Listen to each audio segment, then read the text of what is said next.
Katie, that seat might be broken. Oh, no, okay. I was like, one of them was.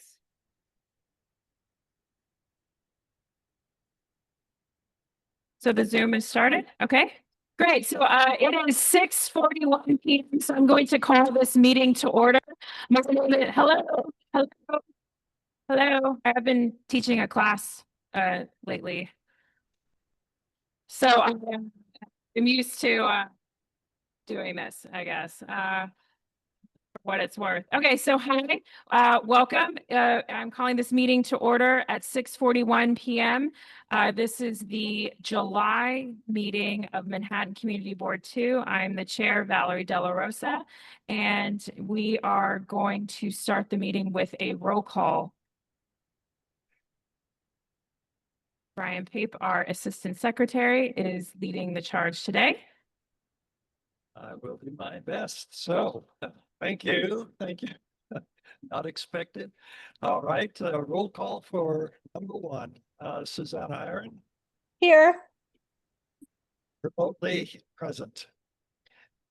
Willem Benish. Keen Berger. Carter Booth. Present. Remote. Present. Katie Berger, Florida Narrow. Present. Anita Brandt. Present. Amy Brennan. Present. Richard Capolo. Present. Ritu Chatri. Present.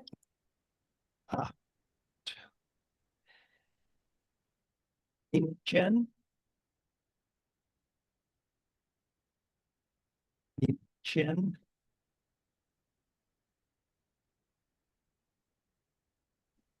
Can you hear me? Okay. Oh, you're there? Okay. Yeah, Hello? I'm here. I'm actually also coming to the meeting.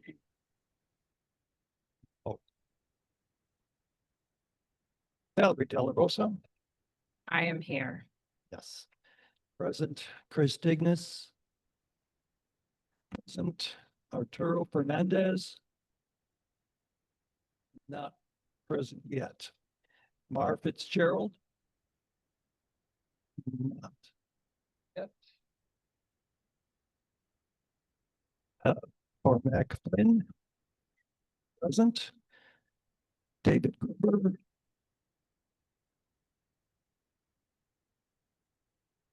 That was not present yet. It may be remote. We'll come back. Chair JJ Herrera. Present. Juliet Kay, and present. Zachary Kazaz. Present. Susan Kent. Present. And Ryder Kessler. Present. Janine Kiley. Present. Janet Lith. Present. Benjamin Listman. Present. Ed Ma. Present. Present. You. Erica Olson. Present. Present. Matthew Carrera. Present. Donna Raftery. Present. Lois Ratkoff. Present. Sean Ryan. Present. Rocio Sands. Present. Shirley Secunda. Remote. No. Oh, present in the room. Thank you. It's Edward Siegel. Present. Dr. Shirley Smith. Not yet present. Janelle Spence. Here. Here remotely.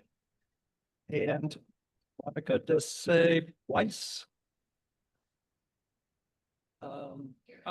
Monica present.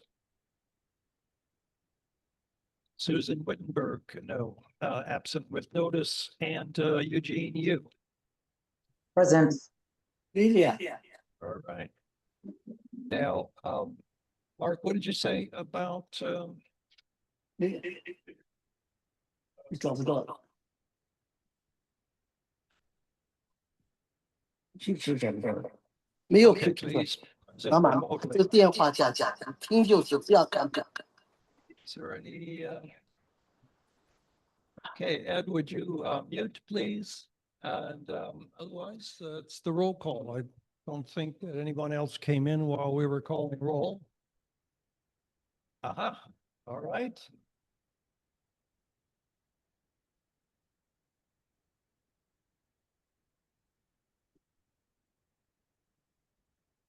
All right, just formality. True. Thank you, present.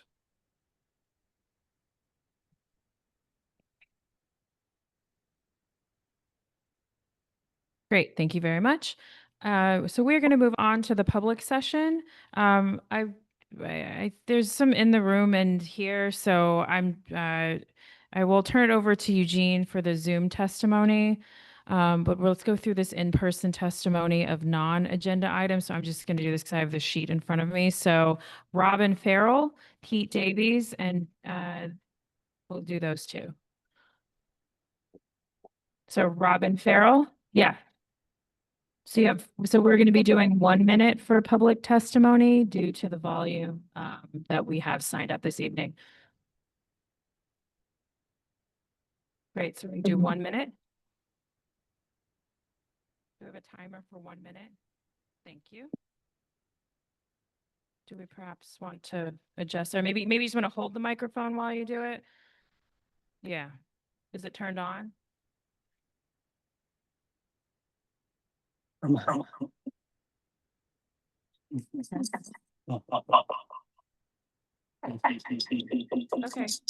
Are you can someone please mute? Someone please mute, or someone is not muted. There's some sort of, or if you're logged in here onto the Zoom, you must not have your audio connected. It will interfere. I think that one of Ed Great. Ma's Okay. Hi, I'm screens Robin Farrell. needs I'm to be Senior muted. Curator and Director Ed, of you have Cultural two Affairs screens at on. the kitchen. Yes. I'm from the kitchen. We are an arts organization that it started as an artist collective in 1971. We make exhibitions, hold live performances, educational programs, as well as panel discussions. And although we, for many years, were on 19th Street in Chelsea, we have been at Westbeth Artist Studios for the last 2 years, and we'll be there for a few years more in a satellite capacity. And I'm here to just let everyone in the community know about our programming. Please check us out at thekitchen.org. We have a wonderful, robust calendar of exhibitions coming up this fall, and a lot of live performances as well. We are a place that's open to the community. We have educational programs for all ages, and we specialize specifically in music, performance, video, and the visual arts. So again, we're thekitchen.org, and we invite everyone to come visit us and check out the website. We're in West Village at Westbeth Artist Studios on Bain Street. Of course, thank you. Thank you so much. For our bylaws, we do our non-agenda items first. Thank you so much. So now that we have agenda items, we'll go to Pete Davies. Valerie, can you please ask Ed Ma or have Ed Ma's speakers muted? Have you? Yes. Muted. No, we can still hear you, Ed. Okay, yes.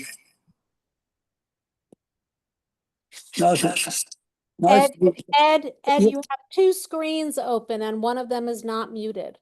The one that doesn't have your face on it is not muted.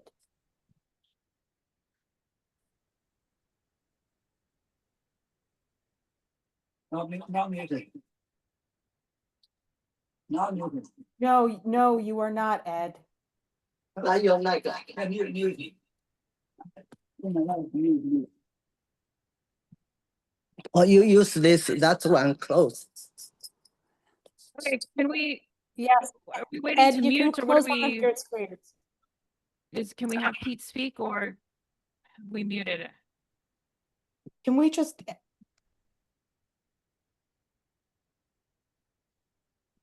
remove one of Ed's screens Yes, yes. because he doesn't seem to be able to mute? Okay. He's on 2 times. You can't see the other one. I can't see the other one because I'm not promoted. It's It's cool. I'll stay in the attendees. Can hang Good, out. done. Fine. And- Let's go, Pete. Thank you. Thank you, everyone. Yeah, my name is Pete Davies. I'm a longtime work resident of Soho, but I'm also speaking on behalf of the Broadway Residents Coalition in regard to an SLA resolution, basically speaking in support of the committee's very good resolutions, 2 of them for 2 liquor license applications at 45 Howard Street. If you read the resolutions, they capture very well the chaos, the carelessness, the lack of specificity that was presented by the applicant. And so I just urge everyone to support what the committee has put together and to deny these and denial of these applications, both of them. Thank you very much. Thank you so much. Next, we're going to move on Zoom to Darlene Lutz.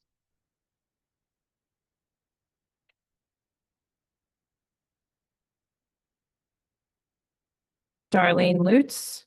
I promoted Darlene to be able to speak. Thank you.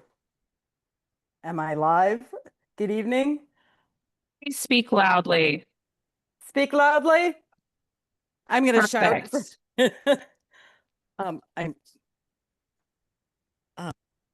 I'm so sorry because I know I only have 1 minute. Thank you very much for giving me the time tonight, Darlene Lutz, Soho West, NYC. I am speaking in support and would like to thank the Streets Permit Committee on the resolution on Hot 97 Denim Tears event on Spring Street that is scheduled to happen this Saturday.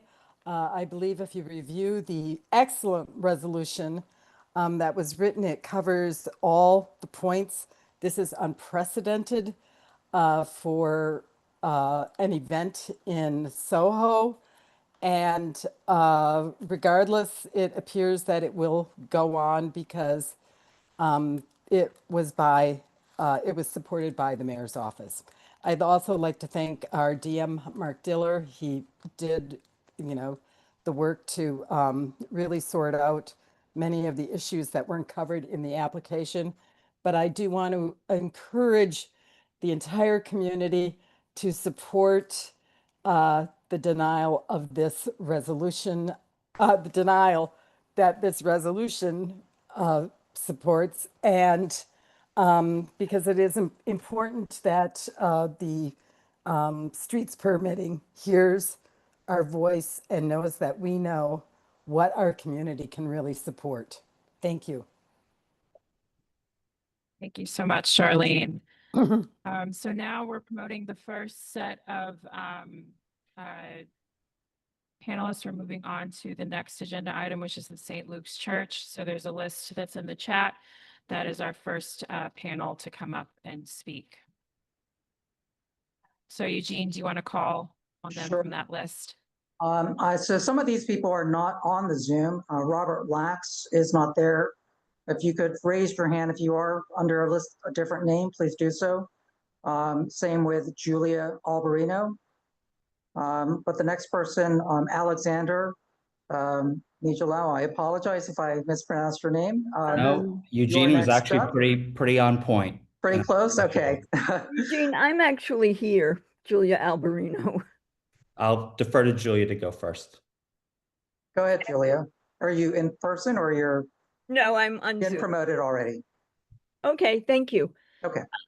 Good evening. My name is Julia Alberino, and I'm pleased to speak to you tonight as a longtime parishioner of the Church of St. Luke in the Fields, former warden, a former vestry member, and a current lay leader.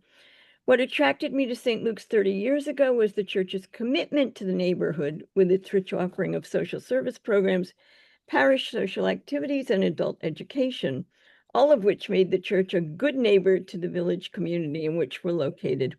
The church has always adapted to the changing needs of the surrounding community, and as a result, programs like our community closet, the Saturday night arts and acceptance program, the Go Tutoring Project, and adult education have all grown to the extent that they've outgrown their spaces on campus and made it difficult to expand or add new programs. I'm excited by the prospect of the new mission building plan for 497 Hudson Street, which would continue the church's neighborly outreach to the community in a space that can be welcoming, fully accessible, and very much in keeping with the rest of the St. Luke's campus, while being respectful of the neighborhood and not Please, we're at overwhelming. the 1 minute mark. You can wrap it up. We're at the 1 minute mark. Okay, I'll speak really fast. Not overwhelm other. But that's it. But that's kind of it. Like, we just, one last thing. Okay, my hope is that the board may see fit to issue a certificate of appropriateness with conditions. Thank you. Thank you. Jean. Great. Next, Alexander. Thanks, Gene. Alexander Nigelo, my wife and I and our 3 young children live at 100 Barrow Street. I was a police officer for 4 years. I've been in government. I've been in the private sector. We live here for about 8 years now. We've had a challenging experience, candidly, in engaging with St. Luke's on this issue for over a year and a half. We've reached out seeking to engage around this issue and have found it, frankly, non-responsive. On a second issue, as both a business owner, a resident, and a community member that has been involved in government and the private sector here, it is concerning the number of police calls that have happened, particularly around several of the programming events that have occurred, including stabbings, fights, and a number of drug activities over here. And so to see that as a potential exacerbating factor is both problematic, and as a village and a community, I would hope that we would think through this together. Thank you. Thank you. Next, and again, I don't see this person online, Dylan Spencer Kenny. If you are under a different login, go ahead and raise your hand. Otherwise, I'll move on to the next person who is here, Nandini Naik. So Nandini, you are able to speak. Go ahead and start. Hi, thank you for your time here. I think we know from Tuesday's meeting that it was said that the building that was proposed was seemed formidable and uninviting, uninclusive. I highly agree with that. I think that the architecture does not fit the aesthetic of the West Village at all. I do think that we would love for the entire committee and entire board to be able to be involved in deciding whether or not this building goes where it is proposed to go. To me, it seems like it would take away a huge open space, which is so rare in New York. We are really imploring and pleading with you to not take that away and to use your discernment and to use intentional thought with regards to where else it could go. We don't object to the building going up itself. Certainly the church should be at par with its peers, but we really do hope that this is something that we can look at another location for it to go up. And also we want transparency in programming, perhaps another meeting which will discuss that at a later stage. Thank you. Thank you so much. Thank you. All right, next, Dylan Spencer Kenny. I do remind everyone, please keep it brief. You only have 1 minute. So go ahead and start. Hello, I am Dylan. Can you hear me? Yes, we can hear you. Go ahead. Great. I'll start. I rise in strong support for St. Luke's Mission Building. If you value St. Luke's service, then would any building ever meet your approval? Mother Stacy should not have to beg to serve our community. The team behind this project is not rigid. They're responsive, flexible, and they're rooted in care. They are not asking for blind approval. They're asking for your trust. And St. Luke's has earned that trust. But please end the bigotry of framing those in need as some hazard to the community that is based in bigotry. At the last hearing, every single person who opposed the building began with the same phrase: we support the mission, but not here, not in our backyard. And that language is coded in fear. That is not about historical preservation. The streetscapes and the building critiques can be decided together. This speaks volumes of bigotry, not building decide. I urge the board to vote with clarity. We can do this together. Service Thank you so and much. aesthetics Thank you so can much. We have coexist. the 1 minute mark. If we can Great. mute So and my move on. last Thank minute, you. can I say, in the 1 last, minute. I'm sorry, we have to move great. on. Thank you so Okay. much for your testimony. Thank you. Great. So Appreciate I it. appreciate that the Eugene, committee. can we move Thank you. on? Can we mute and move on? Thank you. Thank you. Next, Anna Gagage. I'm sorry, I don't see you in the list. So if your name is slightly different in the Zoom sign up, please raise your hand. I'm going to move on to the next person who is here, Teresa Goldsboro. You have been promoted, so go ahead and speak. Your 1 minute starts now. I am currently a parishioner at St. Luke's. I've been a parishioner for the last 35 years. I'm currently serving as senior warden, and I'm urging the committee to conditionally approve our project. This space is much needed for our activities in the community, and it has been a project 20 years in the making. And this is just really, really important. And I hope that we can get the support that we need to move forward so that we can serve generations to come in an adequate way. Thank you. So next is Katie Burmeister. I do not see Katie. So if you are here, please raise your hand. Otherwise, I'll move on to the next person we have listed, who is Kevin Kenny. Kevin Kenny, if you're here, please raise your hand in the Zoom.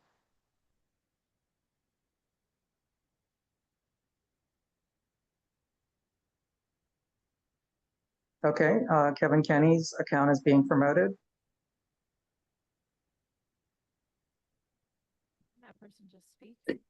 St. Luke's Church. I support St. Luke's Church and the mission to allow them to build a soup kitchen.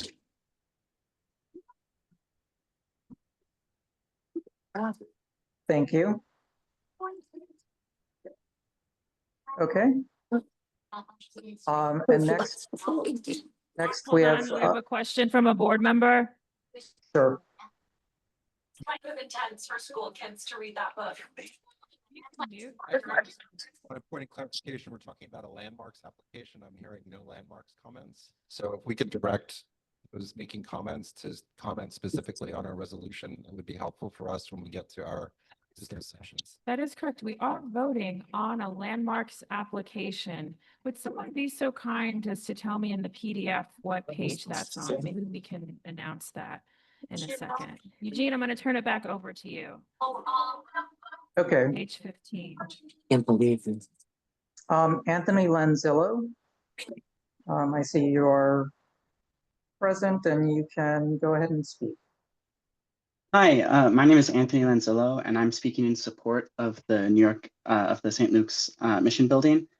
When I first moved to New York City, I was really struck by St. Luke's position in the West Village and how the church and the garden and the townhomes and the school were all part of the things that made the block part of the community. For me, this new mission building is absolutely an extension of the church's 200-year presence on this block. And when I look at the design of the building, I see the care that has been taken to ensure that the architecture is in conversation with the rest of the block. The arches and terracotta on the brick Hudson Street facade. I have it in earplugs. You can't hear this. I have it. Linda, can you please mute? It's very rude. Anthony, please continue. Thank you. The design of the main entryway echoes the church's Federalist style bell tower. And even the height aligns with the rest of the east to west height gradient of the block. This tension is not accidental. It's because in the same way that the congregation wants to use this space to welcome the entire community, they want to build the building as a place that works in harmony with the rest of the streetscape. I hope the board moves to issue conditional approval of the new building. Thank you. Next, we have Anna Cantor. And I just remind the public, if you would please sign up as your name that you used on the sign-up sheet, it's much easier to find you. But Anna, go ahead and start your testimony. Thank you. Hi, thank you so much. My name is Anna Gagaj Cantor. I just want to clarify, I'm not speaking from a position of privilege as it was implicated a lot. I'm a first-generation immigrant, and I moved to West Village and have been here for 19 years. I have witnessed so many changes in this neighborhood, some good, some not so great. And also to add to this, I have deep personal and professional roots in the nonprofit world, and I'm always in favor of supporting the most vulnerable and disadvantaged in our society. However, I do believe that this particular proposal feels fundamentally misaligned with its setting.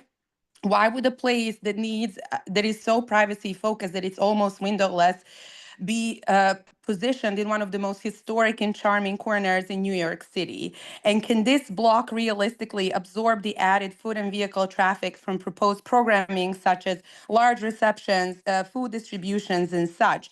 Finally, I think we're all here in our heart. We support the mission of the church and we want to help. And I believe we should consider relocating. 1 minute. Okay, relocating it to the original position where they can have more safety, more privacy, and potentially have a multi-story building where they can serve even more people. Thank you so much. Thank you. Next, Maria Barton. Again, I do not see you on the Zoom. Oh, there you are. I'm here. Can Sorry you hear about me? that. Thank All you. right. No worries. So your time starts when you start speaking. Thank you. I will speak. Thanks. Thank you, members of the board, for your time tonight and for your service. I'm Maria Barton. If I were in your seats tonight, I would have a long list of questions, which I've submitted in writing. They include questions about building size changes, keeping visual symmetry, and using the building money more immediately with other local organizations. I ask questions about safety and order of the street if lines form for its services, and if this building is more about revenue and legacy than the greater good. If the services are safe, why was concrete recently poured for a security station? The core question for the community board is this: is this project in the best interest of the West Village community? I respectfully urge this board to resolve no and to advise city agencies not to proceed with the project. Thank you. Again, to be clear, what is before the board this evening is a landmarks application for a certificate of appropriateness in the context of the Greenwich Village Historic District.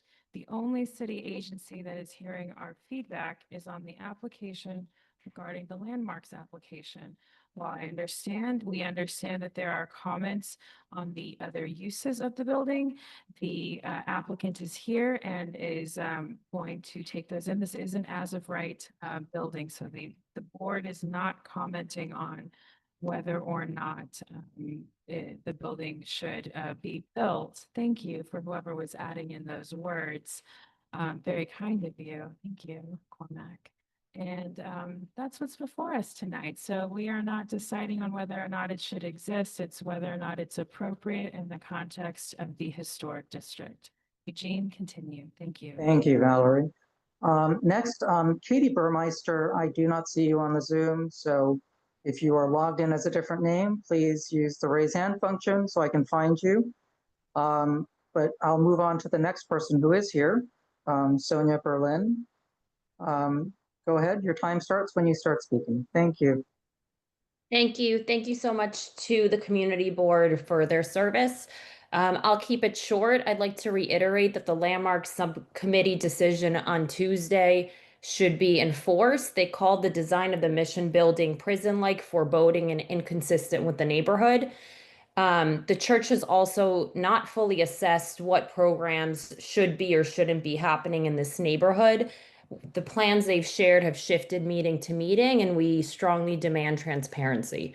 Please support the community, deny the proposed mission building as is, and require the church to present more detailed programming in a public forum.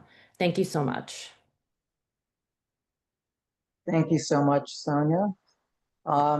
Next, again, Katie Burmeister, if you're here, please raise your hand.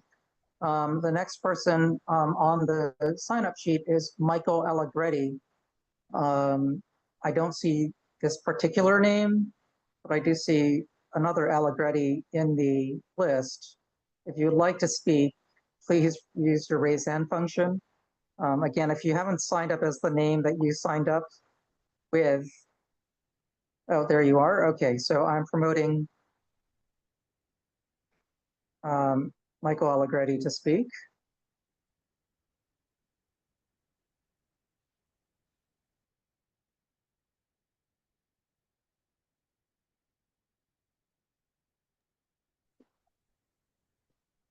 Michael Allegretti,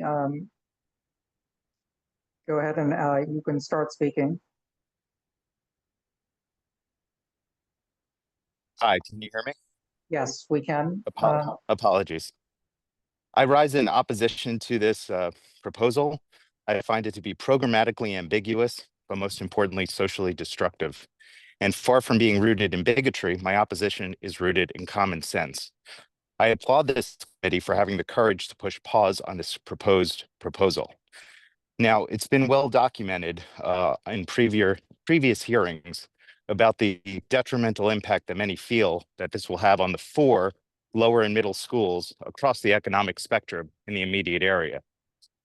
But it's also been well documented that this building will decrease outdoor space and, from a design perspective, as currently envisioned, be a white elephant. But what about the character of this community, what was just called appropriateness? This is a section of New York City, particularly the Christopher Street Path Station, that has historically served as the gateway for the LGBTQ community, especially from out of state and for many Black and Brown Americans specifically. And I believe that this facility is a big 1-minute warning. It's dangerous sign. So yes, I firmly believe that this facility will serve as a magnet for drug use, vagrancy, and crime, and not be in the best interest of the appropriateness of this community. Thank you, Michael. All right, next we have Valerie Komar. Valerie, go ahead and unmute and you can be able to speak. Can you hear me? Yes, we can hear you. Your time starts when you start speaking. Okay, thank you so much for allowing me to address the community board this evening. I'm Valerie Komar. I've lived in the West Village for 30 years, in part because I enjoy being surrounded, as we all do, by this wonderful historic architecture in our neighborhood. St. Luke in the Fields has long been my parish home, and I serve as a member of its vestry. I want to comment specifically and echoing some of Anthony's comments about the materials that have been proposed for this building, which I find exceedingly rich and very thoughtfully discerned. I especially admire the way the architects have planned to use the original brickwork to construct a new outer wall, which they have punctuated with lancet-shaped arches. That glass-enclosed 2-story entryway that does echo the church bell tower gives a very symmetry. The rain screen blends with the greenery, the stone, the brick, the glass, the terracotta are all thank you. exceedingly rich. I believe that this building blends beautifully with the block, and I urge the proposal's approval. Thank you, Valerie. Okay, I think those are all the speakers that I have listed here. If there is anyone else that did sign up that did not have a chance to speak, please use your raise hand function.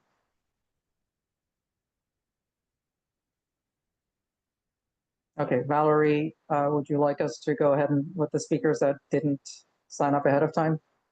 No, we still have a bunch in person, but we haven't gotten to. We were just doing the Zoom first. Yeah. So I saw that Grady Tarpley had their hand raised. They had signed up to speak in person, but it appears they're online. So maybe we go and finish the Zoom that signed up, and then we'll go to the people who signed up that are in person. Okay, so Grady Tarpley, go ahead and when you rejoin, you can start speaking. Your time starts when you start your testimony. Perfect. Thank you so much. And apologies for the mishap on the signing up. I'll start now. My name is Grady Tarpley, and I've been a parishioner at the Church of St. Luke in the Fields for over 4 years, and I speak today in proposal of St. Luke's application. I've seen in the past 4 years how the church acts as a keystone for believers and non-believers alike who pass its campus every day. The parish has considered a variety of other options and has performed its due diligence in putting forth this building proposal. This location and the building will be a prime complement to the village. The parish has worked with architects and specialists who understand the need to integrate modern functional facilities while respecting, harmonizing, and honoring the historical district, including the use of terracotta, the retention of thematic brick elements, and integrated greenery, as has been discussed tonight. The proposed building achieves these ends. I therefore respectfully urge the full board to reconsider the resolution from the board meeting on Monday and move from a conditional disapproval to a conditional approval of the project. Thank you for your consideration. Thank you very much. Next, we have Sabrina Rezi. So Sabrina, I'm going to promote your account.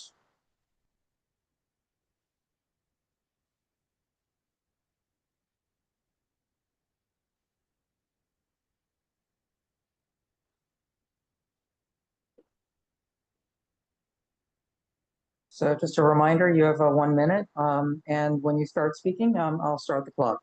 Thank you. So Sabrina, go ahead and start your testimony. Sorry, technical difficulties. I'm Sabrina Rezi, and I want to thank the chair and committee. 2 of our children, Olivia, 7, and Jocko, 6, attend St. Luke's School. I just want to thank the Landmarks Committee for denying the applicant's position.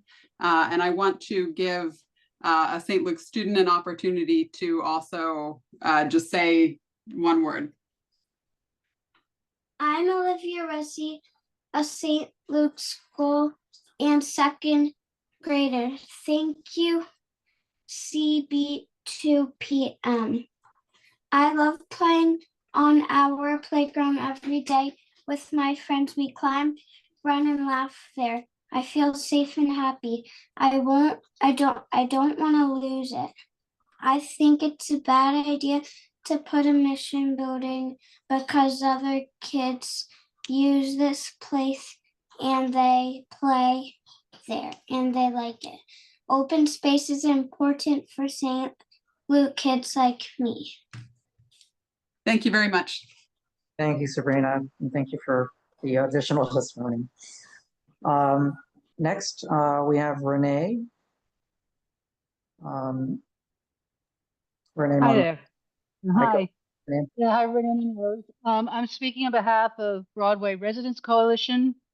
Most of you are pretty well aware that the Broadway corridor has. I'm sorry, Renee, what are you speaking about? Are you about St. Luke's?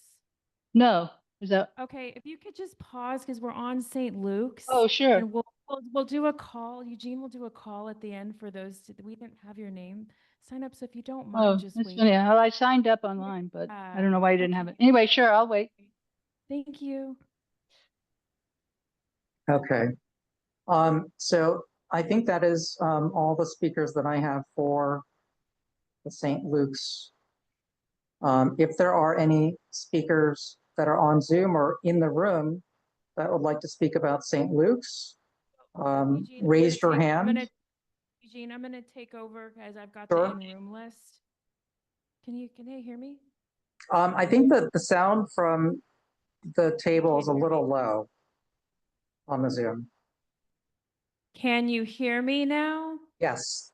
Okay, so I'm going to take over because I've got the list in the room with people who signed up in the room. Great. Got it. Okay, great. Thanks so much. So we're going to call it 5 at a time. John Singler, are you here in person? You'll just need to come line up. We can just get everyone to line up over here. That would be wonderful. And we can move through this quickly and thoughtfully. Richard Keigel, Seamus Henchy, Hannah Son, Michael Kudney. Say that right? And Bruce Gorlick. Thank you.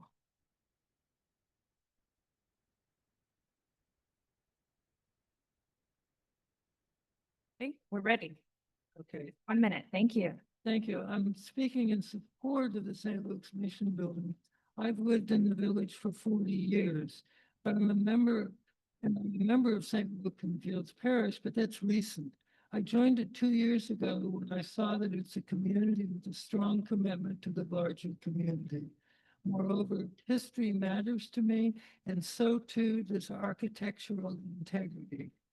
I like that the entire block of Hudson Street, from Barrow Street to Christopher Street, coheres. The new building fits admirably with the rest. For 200 years, St. Luke's has served the community, and it seeks to keep doing that.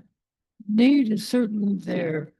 For example, the community closet, held once a week on Saturday afternoons to provide clothes for people who need them. In the time since I've been at St. Luke's, that's meant migrants. In the winter, the community closet has provided warm clothes for families. So I would urge the 1 minute. board, I'd urge the board to support the application of the Landmarks Commission. Thank you so much. Thank you. And next we're going to go to Richard Heigl. 1 minute. Thank you. Yeah, you can go. St. Luke's began in 1820 as a small village church for people fleeing Manhattan from a yellow fever epidemic. You stood at the church entrance, all you could see were 4 buildings, so they called it St. Luke in the Fields. The first AA group in Manhattan was founded there in 1940. The SAGE group serving LGBT elders started there in 1978. During the AIDS epidemic, St. Luke's hosted funerals when other churches refused. On 9/11, with panicked crowds rushing to get away from the blast, our priest stood in front of the church, inviting everyone in to rest, refresh, make a call because cell phones were out. And the church remained open 24/7 for days. This new building allows us to expand our cultural, educational, religious, and material support to everyone. This long history of service makes St. Luke's the spiritual heart of the West Village. You don't have to be a Christian or even believe in God to follow the old saying, don't judge a book by its cover. Thank you so much. Thank you, Richard. Seamus Henchy. Seamus, are you here? Oh, you're not speaking tonight. Okay, thanks for letting us know. Thanks for being here. Hannah Song? Hannah? Hi, welcome. My name is Hannah. I've been on staff at St. Luke's for the past 3.5 years. Just a couple things. We're in dire need of more space for our community closet, which is a very tame program. We play music. We have high school volunteers. We're currently bursting at the seams. In Laughlin Hall, only a few guests can enter at the same time. They have to congregate outdoors in the rain, in the heat, humidity, on the coldest of winter days, and many of our recently arrived families are terrified of being targeted by ICE, and out in the open, they are at risk. The new building will bring everyone indoors in comfort and safety. At a time when the social safety net is being defunded and the U.S. Surgeon General has declared an epidemic of loneliness and isolation, St. Luke's is taking decisive action with the resources we've been gifted. In his report, the U.S. Surgeon General described the healing effects of social connection and community. We respectfully urge the board to support us, and we ask our community to join us in making this new building Thank a you so vibrant. much, Hannah. We really appreciate it. We have to move on. I'm sorry, Hannah. We have to move on. Thank you. appreciate you taking your time to come here tonight. Hold on, I lost my list when I did that. Next is Michael Cudney. Okay, so next we have, so, 1 second, Michael Cudney. Thank you.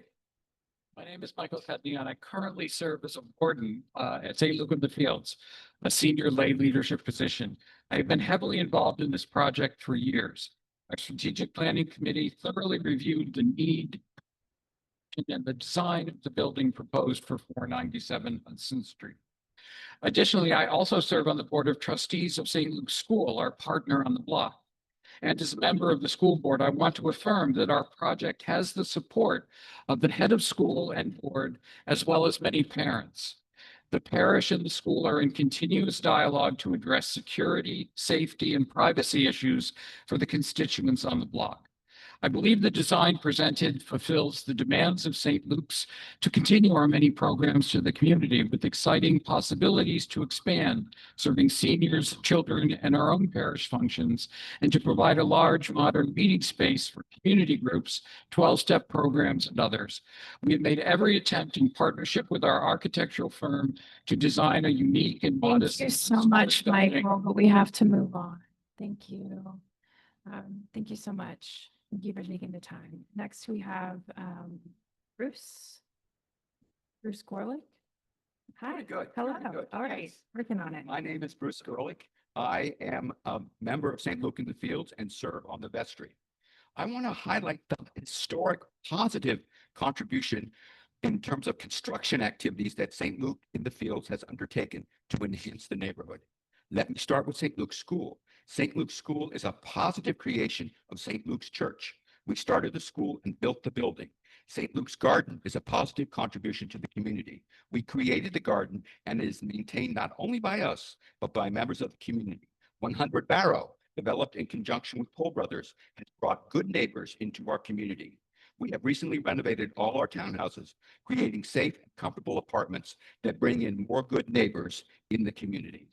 In all these efforts, St. Luke's has consistently respected the architectural history of the neighborhood, incorporating it into each project, thereby maintaining the character of the Greenwich Village Historic District.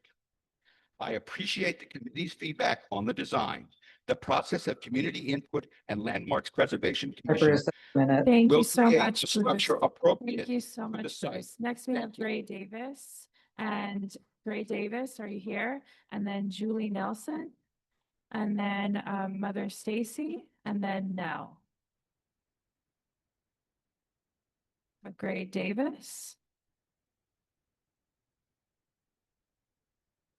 Hi, I'm Ray Davis. I live at 100 Barrow Street.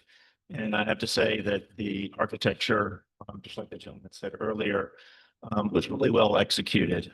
I've lived in the neighborhood for over 30 years, but I have to say I'm very opposed to what is proposed for the architecture of this new structure. I feel like the facade on Christopher Street is very aggressive. The metal work, the coloring, I feel like the building itself kind of is hiding behind the brick wall on Hudson Street. And I feel like I'd really like to challenge them to really put some more effort and thought so it does feel more appropriate for our beautiful neighborhood. Thank you. Thank you so much. Thank you for taking the time. Next, we have Julie Nelson. Thank you. My name is Julie Nelson. I'm a partner at BKSK Architects. We would like to take this opportunity to restate why we believe this building is appropriate for this site. It's a design that will allow for St. Luke's programs to flourish. The building's modest single-story massing achieves a balance with its neighbors, including the single-story addition of the St. Luke's School to the west, two-story commercial structure across Christopher Street. The proposed Hudson Street facade, incorporating the existing garden wall, honors the history of the block, maintaining a symmetry that keeps the church at the heart of the composition. The building's sense of restraint is in keeping with the somewhat austere yet beautiful street walls of the church, the original school facade. The use of terracotta clads the building in a masonry material that can authentically assume a contemporary form. We've been working closely with Boston Valley Terracotta, a New York-based company, to design a custom facade specially for this project, selected to give this building a sense of craft that is timeless and consistent with the character of the surrounding architecture. Thank you so much. Thank you. Thanks. Next we have Mother Stacy. Good evening, and thank you for the opportunity to address the assembly tonight. This project is essential to us, to our current program participants, and to those who benefit from the expanded programming but cannot right now because of lack of space. Therefore, this evening, I respectfully ask that the board not recommend denial and instead consider recommending a conditional approval. Many people spoke powerfully in support of this project and its purpose on Monday night. We certainly appreciate the feedback from Landmarks and Public Aesthetics Committee, and will take design suggestions under serious advisement and consideration as we move forward. At the same time, we strongly believe that the proposed design is appropriate for the Greenwich Village Historic District, both in feel and in the context of the evolving streetscape on our church grounds. Our architects have provided a little more detail. Let me close by saying, please come visit us, experience our program, see firsthand the constraints we're working within and the vibrant communities that we serve. My door is open to everyone in this neighborhood and always will be. Thank you again for considering this request. Thank you. Thank you so much. And next we have Nell. Okay, we have a question. We have a microphone. Carter Booth. I had a Board question. Member. So one of the therefore be it resolves that Community Board 2 recommends is that the applicant return for a CB2 public hearing for the Landmarks Committee with revised design that, taking into account the suggestion above, is harmonious with the campus and the neighborhood and achieves some measure of conversation with the street. This is being portrayed as some sort of a final application, but we're asking for, the committee is asking for you guys to reconsider some of the design elements and return. Is that something that you guys are willing to consider? It's directed to Mother Stacy. That's the question. Thank you so much for that clarification. You've certainly given us lots to think about. We want this to be a dialogue and conversation. We appreciate the feedback, and we'll take these considerations under serious advisement as we move forward in the process. We're committed to complete transparency and ongoing dialogue. I think that's what we can say at this point, and we'll take all of your considerations under advisement. Certainly, we are willing to share the fruits of our ongoing conversation in the process with Landmarks, internally with our architects. I think that's where we are at this point. I just asked that because I keep hearing that the church is interested in an ongoing dialogue, and it seems like the conversation is being shut down prematurely when it could still keep going to work out something that's better for the community. So that's one. Would you be open to hearing our ongoing design conversations and being privy to those suggestions as we move forward with Landmarks? I'll just speak for myself, and the board acts as a board. And so we don't have a capacity to do that. And the only way that we function is within this body here and through the committee system. The other question I have is that this is land is such a scarce resource in our community board. And some of the examples that you used in your presentation of one-story buildings are all one-story taxpayer buildings, predominantly built when this area did not have a scarcity of land. And it just seems like a big underutilization of our scarcest resources we have.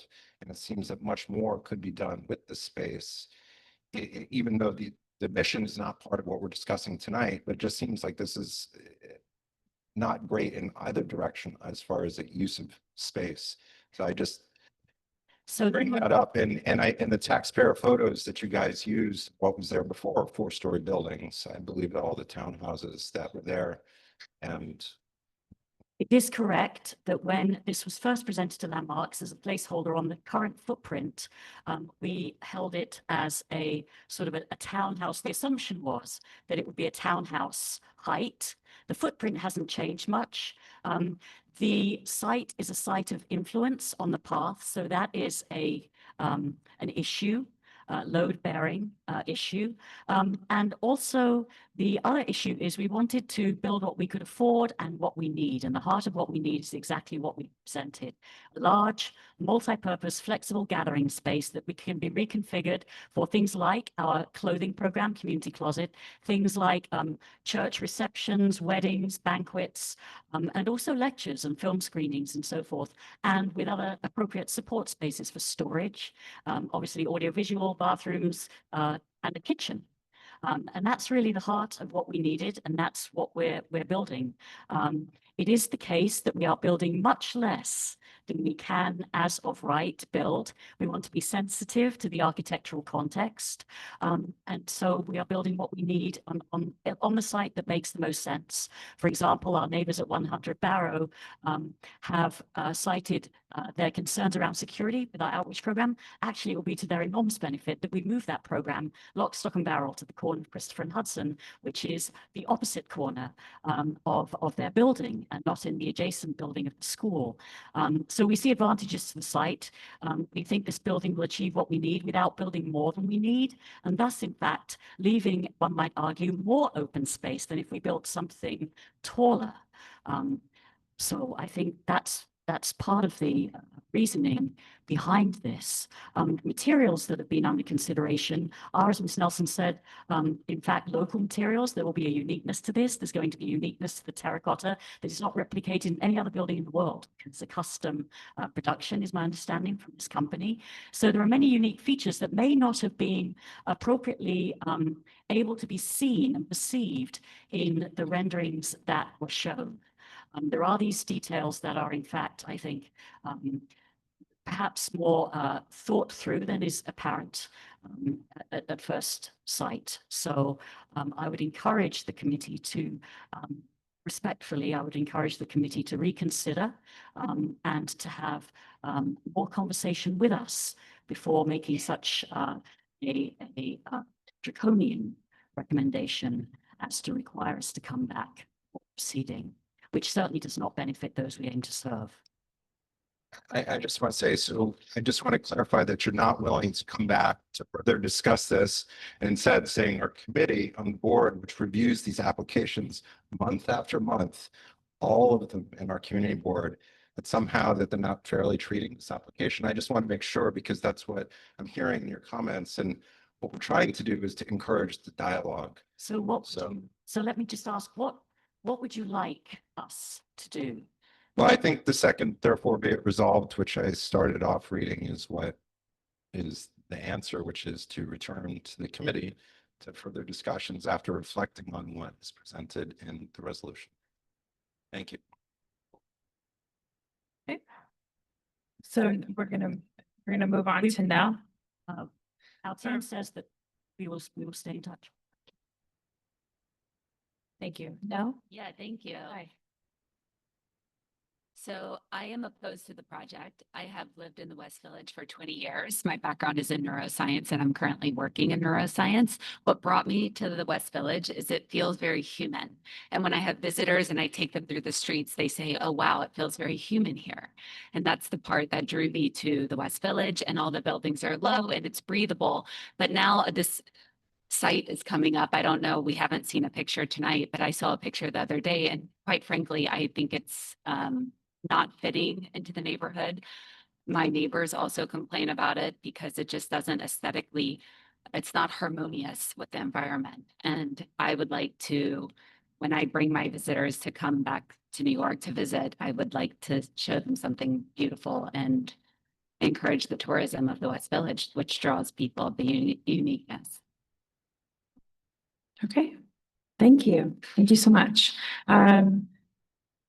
Eugene, I'll turn it over to you to see if there's anybody who signed up on Zoom who did not sign up to speak. If you'd like Sure. to call.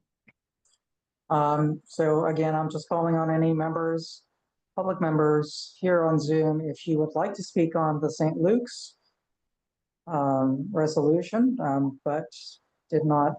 Okay, so Courtney Stern, I'm going to promote you and allow you to speak. Just a reminder, you have 1 minute, and when you start speaking, start the timer. Thank you. Okay, thank you very much for the opportunity to speak again tonight. I want to reiterate what I said the other night in terms of the fact that I think this is a very, very unwelcoming building. I think that the lack of historical context speaks volumes to opposing it. I also want to just say that we've got an opportunity here to do something that's going to last for a long time and be stewards of this neighborhood. There's so much potential development between 388 Hudson Street and Tony D'Appolito. I think that we have to be very, very careful and cautious with what we approve because it's going to last a lifetime and many, many lifetimes to come. And no one would ever dispute the church's good work. We want them to continue the good work. We just want something that fits much better in the context of our neighborhood. Thank you. Oh, I've been here for over 20 years, and I also had children who attended St. Luke's. Thanks. Thank you, Courtney. Is there anyone else on the Zoom that would like to speak on St. Luke's? Raise your hand. Otherwise, I will turn it back to Valerie.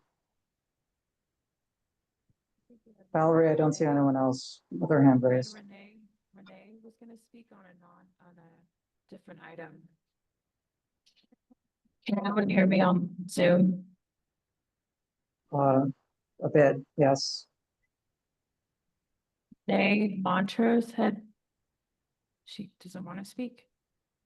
Yes, but we have someone who had not signed up to speak that we're ready to hear speak.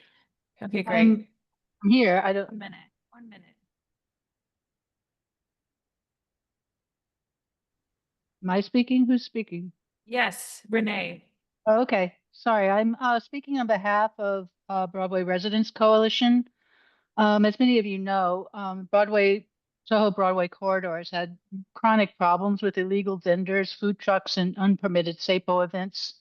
And recently, these problems have just gotten worse and worse. We no longer see our NCOs or any evidence of the new quality of life teams that the police recently set up. This lapsed enforcement has led to a surge of illegal vendors and promoters who are operating with impunity. The fines are too small and the vendors just swallow them as the cost of doing business. Now, while we're working with Christopher Marte's office and we regularly attend the 1st and 5th precincts, we respectfully ask CB2 to use your influence to push the higher echelons of the NYPD and the DSNY leadership for more sustained and effective action. I submitted written testimony, which I hope you got, because I did sign up to speak, and that has more details about our requests. Anyway, thank you for your attention to this matter and your support. Thank you so much. Thank you so much. And is there anyone in the room who did not testify who thought they signed up or would like to speak before we close the public session? Shirley, did you have a question? Well, if you could get a microphone, can we get a microphone? Thank you. Just because people can't hear you on Zoom and they'll have to repeat it. Just one question. So will we be able to take a look at this plan or photos? You know, it's so wonderful. I'm so glad that you said that because it's all in this beautiful package on the CB2 website under landmarks. If maybe someone could maybe bring their device or there's links in the chat if you're on Zoom, but there's I don't know how many pages is it, 20 pages or, but I'm sure someone will lend you their device and before we get to that part of the meeting, you will have had a chance to look at it. And I implore everyone to take a look at that presentation online. So there's no other questions, no other questions from what you have a question? Do you have a microphone? Yeah. A question for the architect or the project manager. There's been some concern about the north-facing wall on Christopher Street. I'd like if somebody could clarify what the material being used on that wall is. Also, in some of the designs, it looks like there's some ivy or vining plants. Could you also describe whether the plan is for those plants to continue vining across that wall and kind of maybe a timeline for them? We'll need to get a microphone. Can we get a microphone to Great, thank you. Thanks for your question. The Christopher Street facade is proposed to be terracotta, which is a masonry material like brick. It's also fired clay. Again, we're working with Boston Valley Terracotta, who's a New York-based company. They've done a lot of the most iconic terracotta work in the city, particularly in historic districts, and many of our own projects. What's unique about this material is it, as I said, it's got a handmade quality. It allows for a modern expression, and yet it's very timeless. And the finish is to be a custom glaze. It looks like beautiful pottery. It's got some variation to it that's hard to represent in a rendering.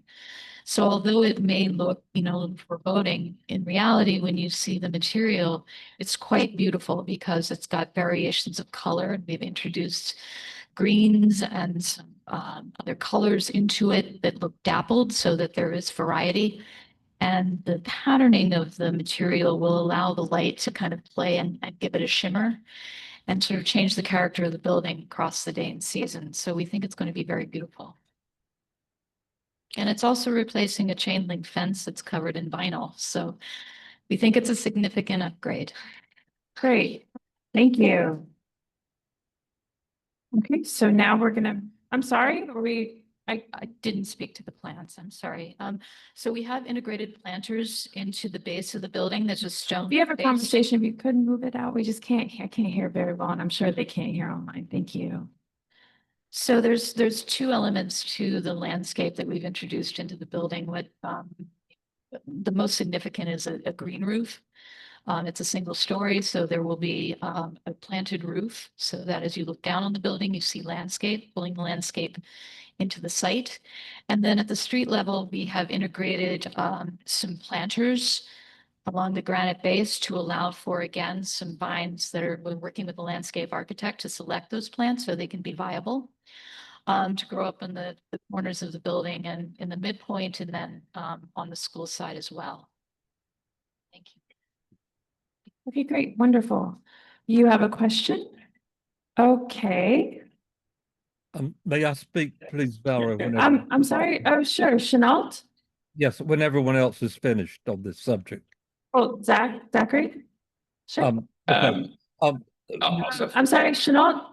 Zachary Kazaz is, you said you wanted to go after people had gone. So Zachary Kazaz, I also don't know where the camera is, so I can't, I can see you, but I don't know if you can see me. Maybe yes, that's it. Okay, so Zachary Kazaz over here. I don't know if you can see him. But he's going to continue. Okay, really quick question. I think either for the architects or for the representatives from St. Luke's, could you just excuse me. Could you all explain in terms of the outdoor space now, what are the provisions around public access and what, if any, of that will change with this new building? And that within your property lines, of course. If we could get the microphone over to the applicant of who's being asked. Thank you. So as I understand the question, it's about the access to the garden areas to the public. Is that correct? Yeah, because you have a fair amount of outdoor space between the playgrounds and the gardens. We'd just love to understand what the current state is and what, if anything, is going to change with this new building. So St. Luke's opens our beautiful gardens to the public. And that will be unchanged. The Barrow Street Garden will continue to have access to the public, basically dawn to dusk kind of a thing. And then there's an interior garden too, the Contemplation Garden, which will remain open to the public. Again, the same sort of provisions within the context of safety. We open that to the public. Also, the North Lawn, we call it, which is where you go under the arch into the school. It's the main entrance into the school. That will continue to be open to the public just in the way that it is now, again, consistent with safety and security for the school community. With regard to the new building on the corner of Christopher and Hudson, people will not be able to enter it from the street, as it were, willy-nilly to use the restrooms or whatever. Anyone coming into the building for a program, they will have to have a reason to come into the building. The church, as you may know, is a beautiful, safe sanctuary, air-conditioned now, that is open to the public essentially from about 10 a.m. to 3 p.m. most days for reflection and prayer. That also will remain unchanged. And people coming into the church actually are able to access we don't advertise this, but anyone coming into the church, there is a restroom available, whether or not people are coming for worship or simply to sit and reflect. Does that answer your question? Yes, and the green roof that you're building on top, would you also plan to use that as some type of park space for either the school or the mission? No, that will not be accessible because it would require an elevator and 2 stairs, which would expand the footprint of the building. So it will increase the habitat sort of and add greenery to a site that is currently paved.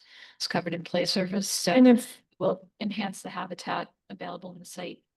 One more thing, very important to the school community. I do just want to say that we are looking at, with the school, and again, the new building, as was mentioned by Mike Cudney, does address, the design currently addresses issues of safety, security, and egress that are of concern to the school community. So those concerns are addressed in the current design, and the school has issued a statement accordingly.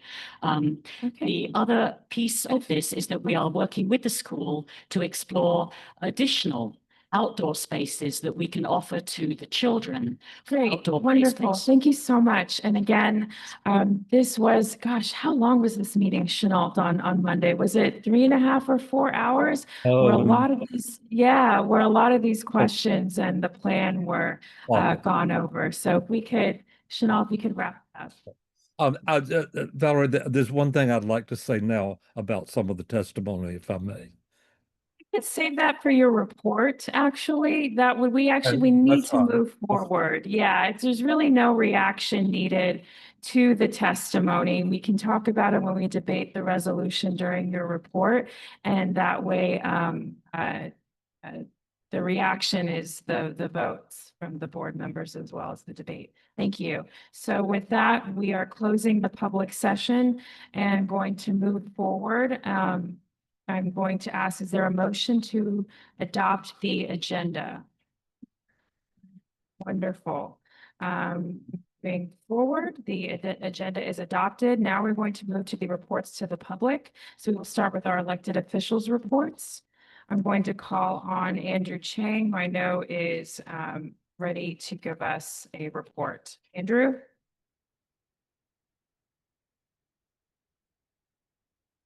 And if you're with an elected official office on Zoom or in the room, please line up here so we can move quickly through the reports, and we will do 2 minutes. Hi, Andrew? good evening, everybody. Andrew here from the Manhattan Borough President's Office. First and foremost, we want to express our unfortunate thoughts to the victims and the families who recently passed away on Canal Street due to last weekend.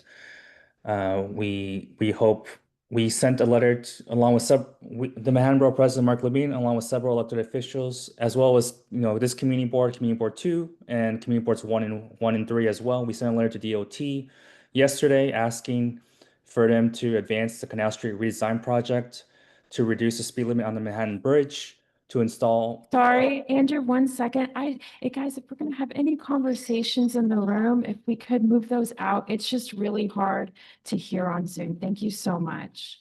Andrew, please continue. Yes, when we asked DOT to install hardened barriers and to increase leading pedestrian intervals to hopefully help prevent future incidents such as the one that occurred at the foot of the Manhattan Bridge near Canal Street. And in the Manhattan Borough President's Office, we also attended the vigil and rally last night as well, in memory of the victims and calling for these street safety improvements. Next thing I want to mention is that there was a lawsuit introduced against the implementation of City of Yes for Housing. Manhattan Borough President Mark Levine was happy to sign on to an amicus brief recently with another 28 city, state, and federal elected officials in support of City of Yes and the need for housing to tackle our housing crisis. For our community board staff and chairs, Maite Carino, our MBPO EEO officer, has spoken to you guys regarding your mandatory DCAS training.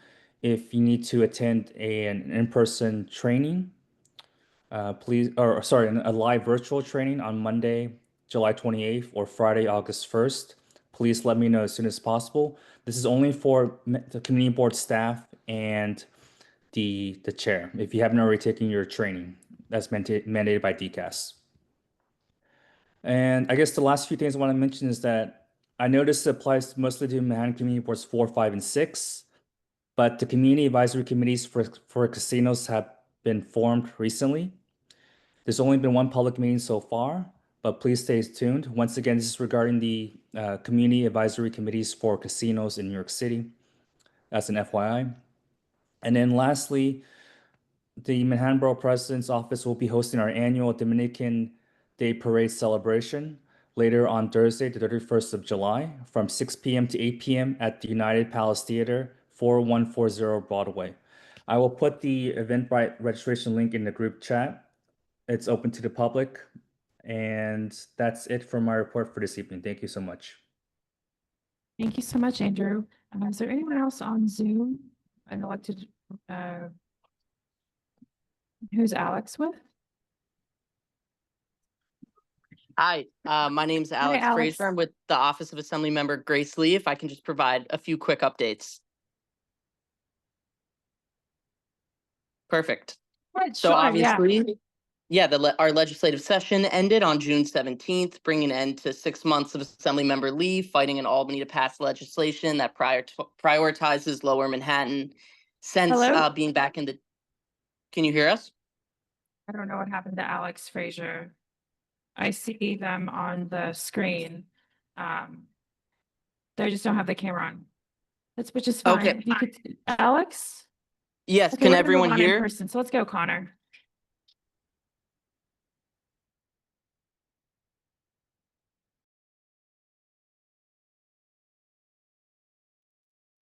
Well, Alex is muted now, so I can't hear anything on Zoom in the room. Can you hear us can you hear us? Eugene, can you hear me? Yes, I can hear you. Can you hear me? Eugene says he can hear me. Eugene, can you try to speak? I am speaking. We cannot hear Zoom. Val- I've already asked Eugene. I've asked Eugene. Can you speak? Can you hear him? Can you hear And me? Eugene Valerie? said that he's speaking and we cannot hear. Yeah, Valerie, I'm speaking now.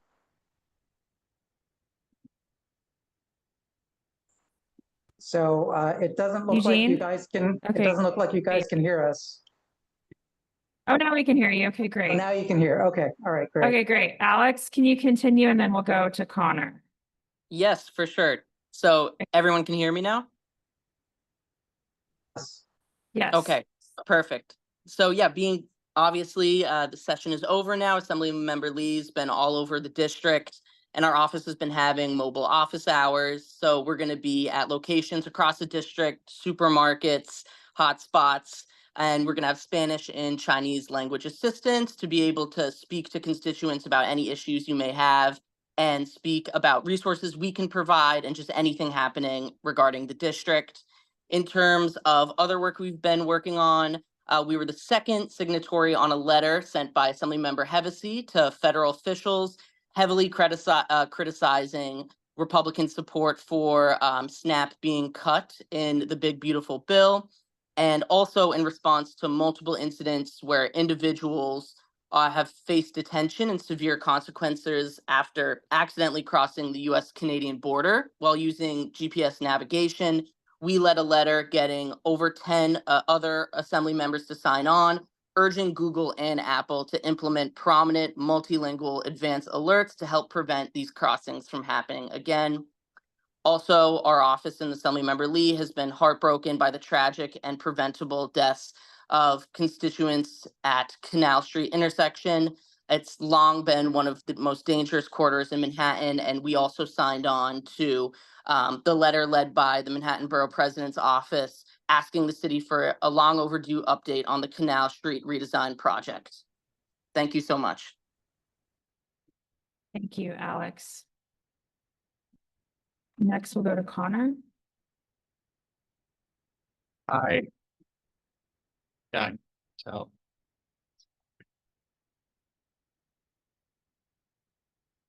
Hey, everybody, Connor Allerton from Councilmember Marte's office. Again, uh, condolences for the horrible incident, the Manhattan Bridge. We were also on the letter, and we're looking forward to trying to hold DOT accountable on the redesign of Canal Street, because it's been several years since they first conducted their outreach, and they've been really dragging their feet. This was a these were preventable deaths. So I won't go into that further, but just want to echo those feelings. Also, an update on legislation. State Court of Appeals had ruled against the retirees on their lawsuit against the mayor's plan to shift everyone to Medicare Advantage, but through thanks to everyone's advocacy, the mayor recognized that this was a bad plan and reversed course, saying he'll not push them into Medicare. So it's a very exciting update for our office and for everyone affected by that policy decision. Despite this, retiree healthcare protections need to be codified into law. It can't just be a decision by whoever's in mayoralty at that time. So we're continuing to work on to pass intro 1096 now. So, the city budget passed at around $15 billion. And just some things that we budget related. We know that there's been a lot of sanitation issues in places like Soho. So we're excited to meet with DSNY and ACE, which is like the nonprofit that we partner with, to help target some of those dirtier streets that get a lot of foot traffic through some of this funding allocation. And then another big update, we were able to successfully save Elizabeth Street Garden. So that was very exciting.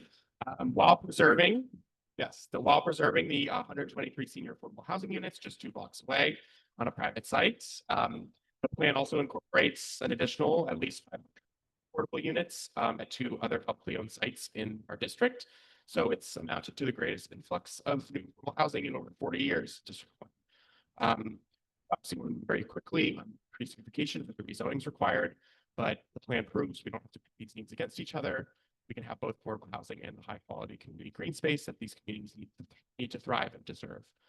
And then just lastly, beginning of the month, the Mayor's Charter Revision Commission released its interim staff report, which includes 5 proposals, which are expected to come to a general vote on how they want to revise our city's charter. Measures 1 through 3 are aimed at derailing the ULURP process and stripping the council of its land use authority. Proposals would create loopholes for many land use applications to no longer require council approval, circumvent ULURP altogether. While ULURP itself would now face a final vote by an appeal board consisting of the mayor, council speaker, and Wrap it up. Sorry, I missed that the alarm went off because I've just heard so many of them tonight. So thank you, Connor. I just want to end that with we just want to make sure that people are very aware of this. It's very dangerous. It's pretty unanimous. The council put out a statement against it, and Councilmember Marte submitted testimony against it. That's on our website, and feel free to reach out to us. Get information. Thank you. Thank you. Peter. Hi. Hi. Good evening, Peter Say from the Manhattan District Attorney's Office. Regarding the unfortunate circumstance on Canal Street, our office is working with NYPD to prosecute the 2 defendants. The driver is charged with murder, and the case is moving ahead. Concerning this area, the Manhattan District Attorney is working with the Deputy Mayor's Office of Public Safety. We are working with the Village Interagency Task Force that meets every 2 weeks to help address quality of life and infrastructure issues. This committee meets every 2 weeks. 1 meeting is in person in this room, and the second meeting is held virtually. And we'll continue to work with them. And in that regard, they're also helping to try and reactivate the northwest quadrant of Washington Square Park. For the past couple Wednesdays, we've been sponsoring art of healing workshops to activate activities in that area. I think other members of the community boards are working on Scrabble tournaments just to get more activity in that area. Finally, this Tuesday, members of our team will be in Councilman Marte's office to interview constituents who've been affected by their SNAP benefits being fraudulently taken away from them. So if you would know anybody that has been a victim of that, be in Councilman Marte's office Tuesday, July 29th in the afternoon to take statements. Thank you very much. Thank you so much. Thank you. Biane, hi. Hi, my name is Biane Rodriguez. I'm from the Office of Councilmember Carolina Rivera. I know it's late, so I'll keep it brief. Councilmember Rivera passed legislation to ensure that the Department of Correction is accountable for deaths of people in their custody. Carolina also helped expand the City Canvas program, and we also helped invest to support API curriculum in our public schools. And I encourage everybody to read our board report, which is on the table outside. And finally, I wanted to share that my time at the office of Councilmember Carolina Rivera has come to an end. As many of you know, Councilmember Rivera is term limited, and this is her final term. So my last day in the office will be in 2 weeks. This means that this is also my last community board meeting, and I want to sincerely thank Mark and Valerie and the rest of the board for your partnership and all the work that you do for the community. It's been a privilege to work alongside you, and I've truly appreciated the collaboration and relationships we've built. So yeah, I just wanted to thank you guys for everything that you do. Lisa?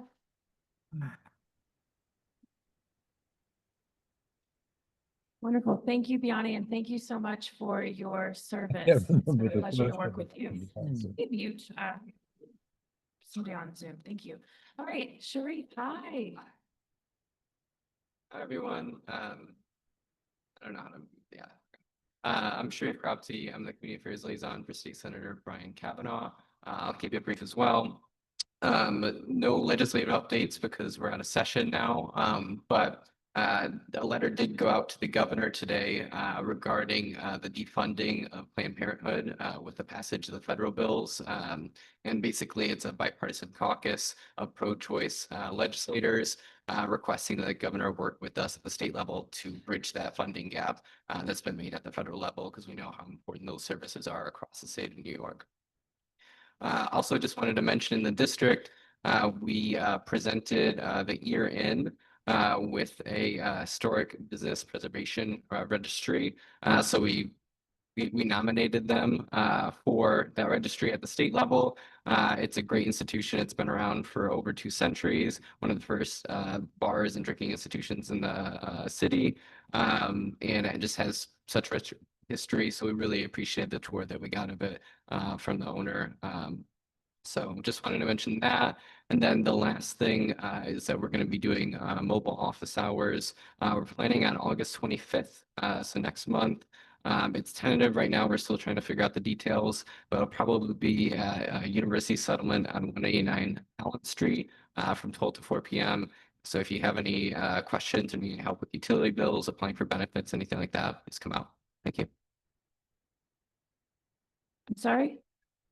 Okay, can you get a microphone to Katie? Okay, yeah, don't use that one. Don't use that one, Chief. They've asked. Thanks.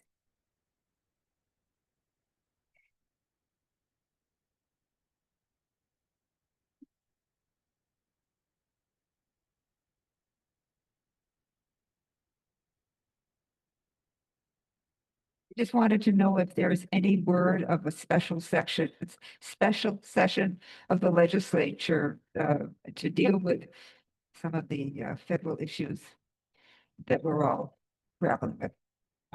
I don't think there's any sort of reports. Obviously, people have talked about that potentially. It doesn't sound like anything's planned right now. But obviously, as soon as we hear,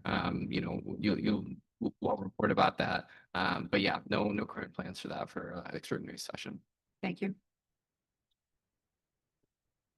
Thank you, Stacy. Oh, Caroline. Yes, hi. Hi, I'm Caroline Yes. Maxwell-Baum. I'm from State Senator Brad Wildman Siegel's office, and I will be brief in our board report tonight. We have a rundown of our legislative achievements. So Senator Wildman Siegel passed 62 bills this session, 28 of which passed the assembly. Many are waiting for the governor's signature, so you can read about that. And then I just wanted to make an additional comment about the special session. So like Sharif said, it doesn't look like that's going to happen right now because the shortfall is not as substantial this year as they had anticipated. It was about 70, I think they estimated $750 million, but it's next year that is probably going to be a problem. But that will be for budget negotiations during session. No problem. Thank you. Thank you, Caroline. And now we have Lane, right? Hi. Please introduce yourself. Hi, everyone. I'm new. My first CB2 meeting. It's nice to meet you all. My name is Lane Sohn. I'm the new community liaison with Assemblymember Glick. So hope you'll be seeing me around. Nice to meet you all. Just a few updates from our office. Our office is happy to report that on June 30th, Governor Hochul signed Assemblymember Glick's bill reauthorizing the city's school zone speed camera program for another 5 years. So that's until 2030. The U.S. Army Corps of Engineers released a draft of their report today on the New York and New Jersey harbor and tributary study, kicking off their public comment session, which will end on August 25th. So you can find more information on that online. And then lastly, Assemblymember Glick was excited to go to the ribbon cutting for the new revitalized Delacorte Theater where they house Shakespeare in the Park. So if you didn't know, it's open. It's, obviously it's free to the public and they're doing 12th night this summer. So we just wanted to put that on everyone's radars. But thanks so much for your time. Nice to meet you. We have a question in the back. Can we get a microphone to Will? Thank you. Hi there, welcome to CB2. So just a quick question on the HAT study. I'd gone through the recent update pretty quickly. It didn't seem like there's anything in this current round that applies within Assemblymember Glick's district. Is that your understanding as well, that it's focused on a couple of other projects for now? We are still combing through it, and full transparency, I'm on week 3.5. So, but I'm happy to get back to you on that, but it did seem like that in the public info session earlier this week. Yeah, just please let us know if you see anything that you think is applicable to us, but so far I hadn't seen anything. Yes, we'll do. Thanks for the flag. Another question in the front, if we could get a microphone to Cormac. Thank you. Well, I'm just saying, reading on the thing, probably Luke's asked if you could send out your information so people can reach you or whoever's probably the office isn't you. That is a great, Mark, do you know a way I could do that, or? I don't have a card yet. Maybe write down. That's how new I am. Put it in the Zoom chat. Okay, I'll do that. Thanks, everyone. Well, so we have any other elected official representatives in the room or on Zoom that I have not called on yet? If you can raise your hand on Zoom, I don't see anyone. I don't see anyone else in the room. So we'll move on to the chair's report. So that's me. So first of all, thank you to our gracious host, NYU, for hosting us this evening. Thank you to CB2 staff and Mark Diller for getting us ready for today, and to our tech consultant, John, for producing tonight's meeting. And thank you to all of the board members who filled out the quorum roll call form for tonight's meeting, ensuring that we tried to start tonight's meeting on time. So thank you everyone for your patience that's been waiting around.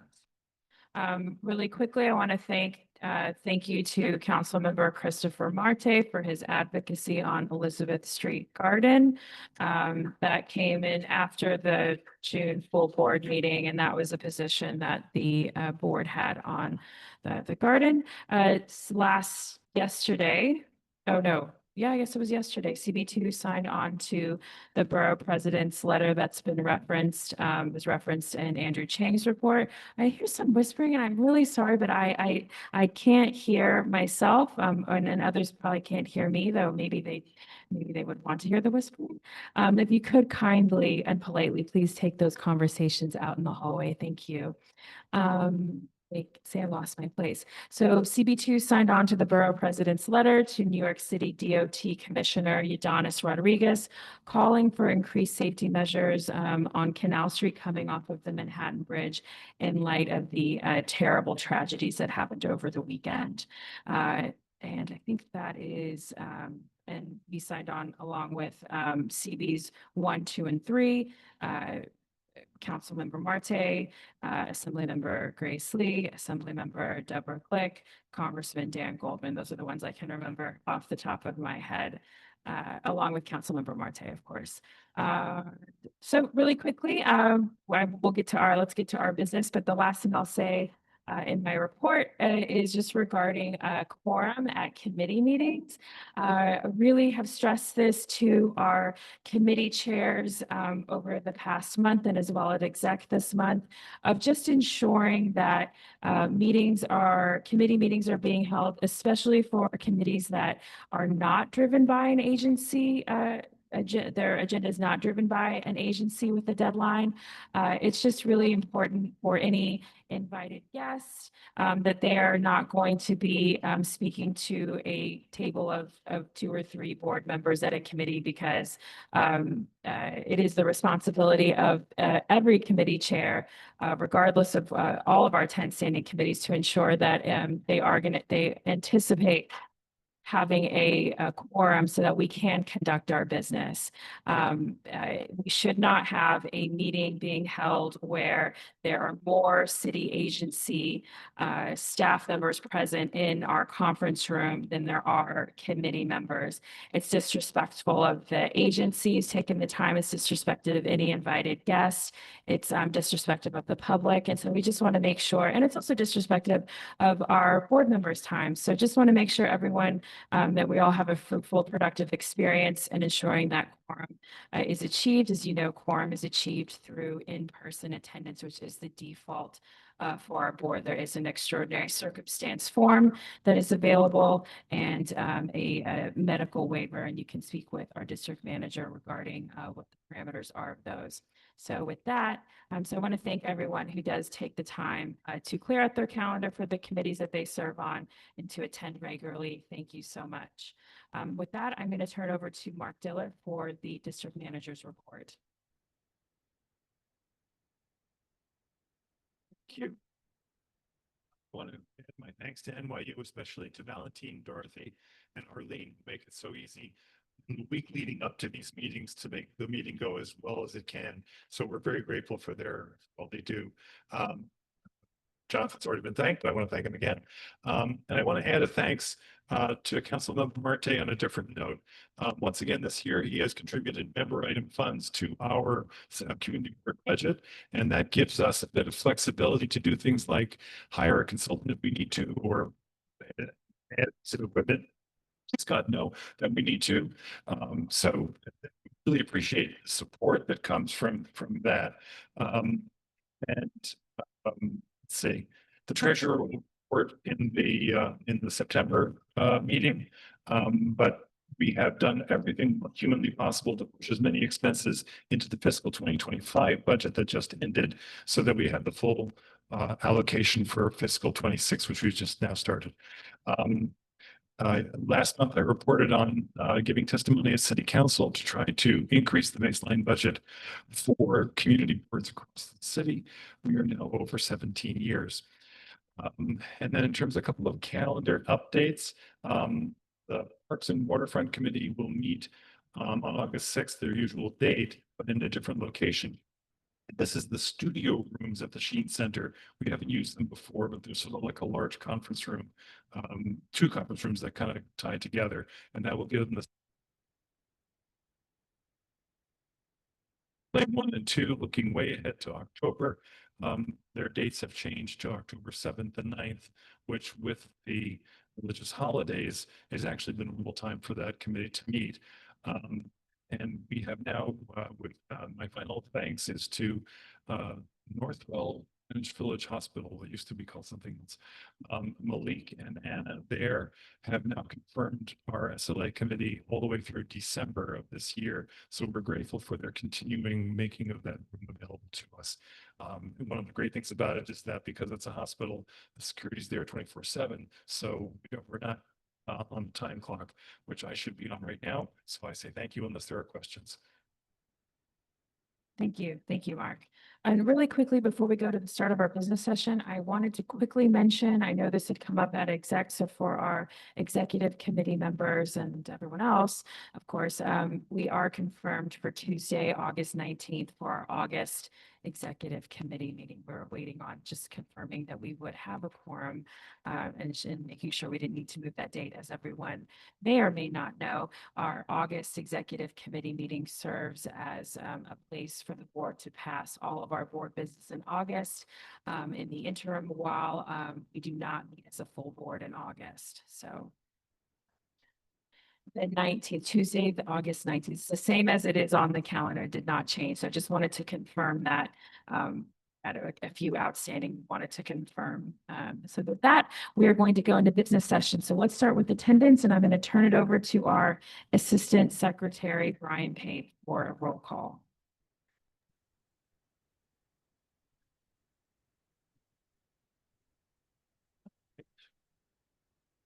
Yes, this is working. Okay, our next roll call. Susanna Aaron. Present. Isn't remote. William Benish. Present, thank you. Keen Berger. Present. Carter Booth. Present. Katie Bowden-Darrell. Present. Brent. Present. Katie Brennan. Should get present. CB2 Chaudhry. Present. Thank you. Vote. Ken. Present. Q. Edward De La Rosa. Present. Chris Dignas. Present. Arturo Fernandez. Present. Fitzgerald. Still not present. Cormac Flynn. Present. David.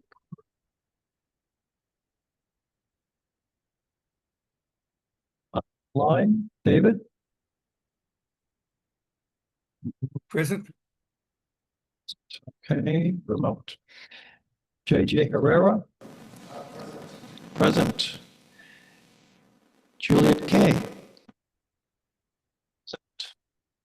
Zachary Kazaz. Present. Susan Kent. Present. Kirk Kessler. Kylie. Present.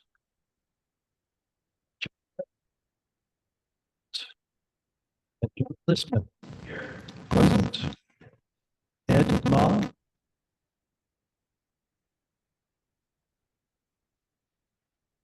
No Ed.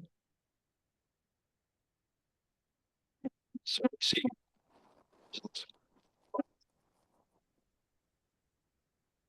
On to Wilson.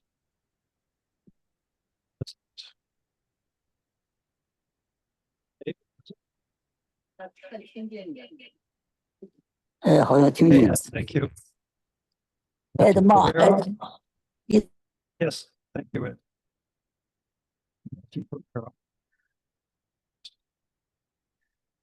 After me. Lois Rakoff. Present. Sean Ryan. Sia Sands. Present. Shirley Secunda. Siegel.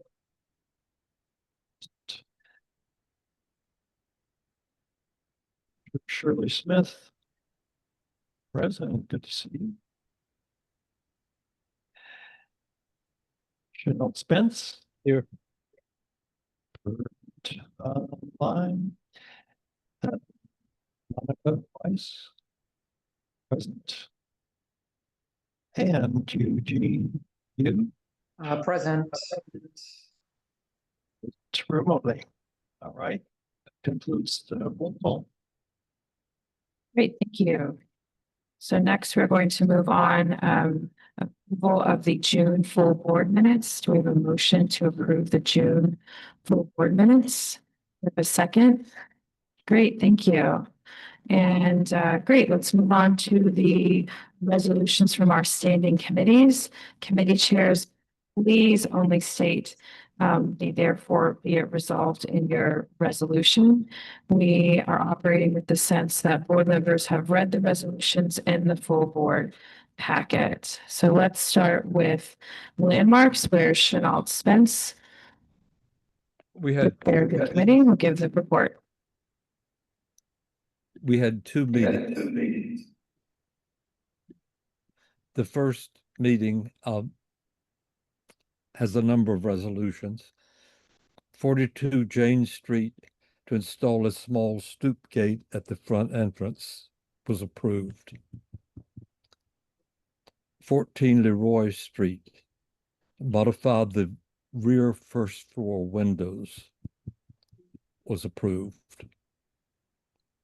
104 Greenwich Avenue, restore the front facade, install an areaway, and construct a rooftop penthouse addition.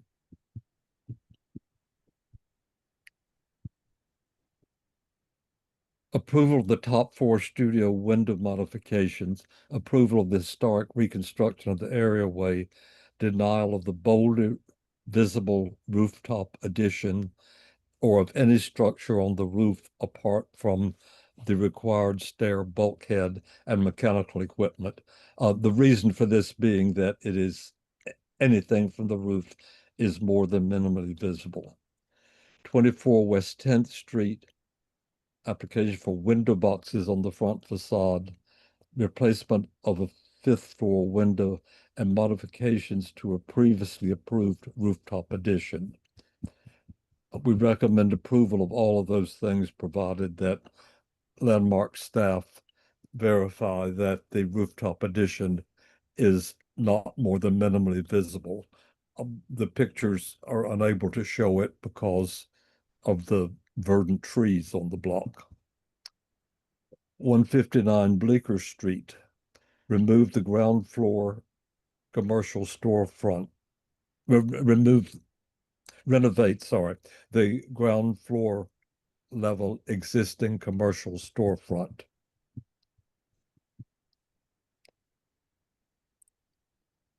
We recommend approval of the cladding of the marquee with a band of lighting that recalls the use of the building as a historically important theater, provided that the commission staff ensures that the level of illumination is an unobtrusive glow.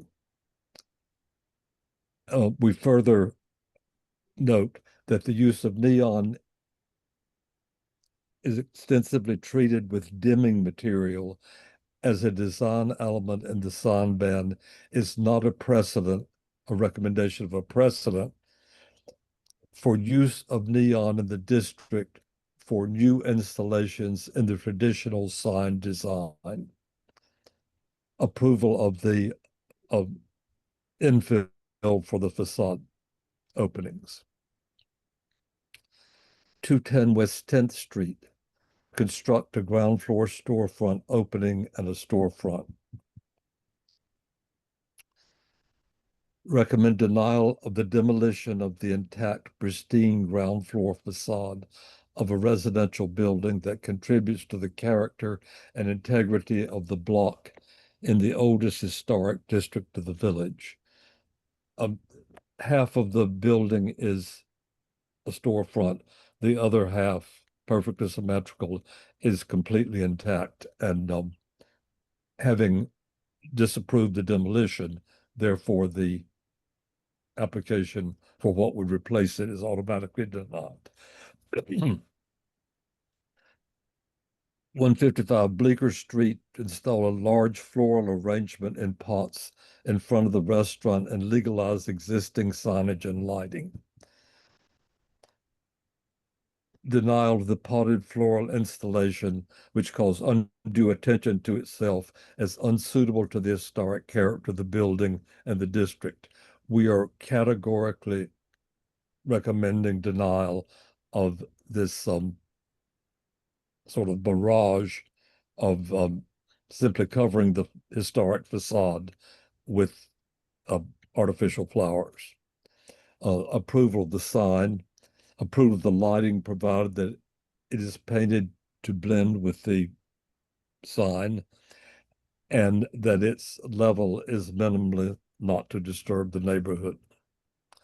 33 9th Avenue, legalize illuminated signage installed without LPC permit.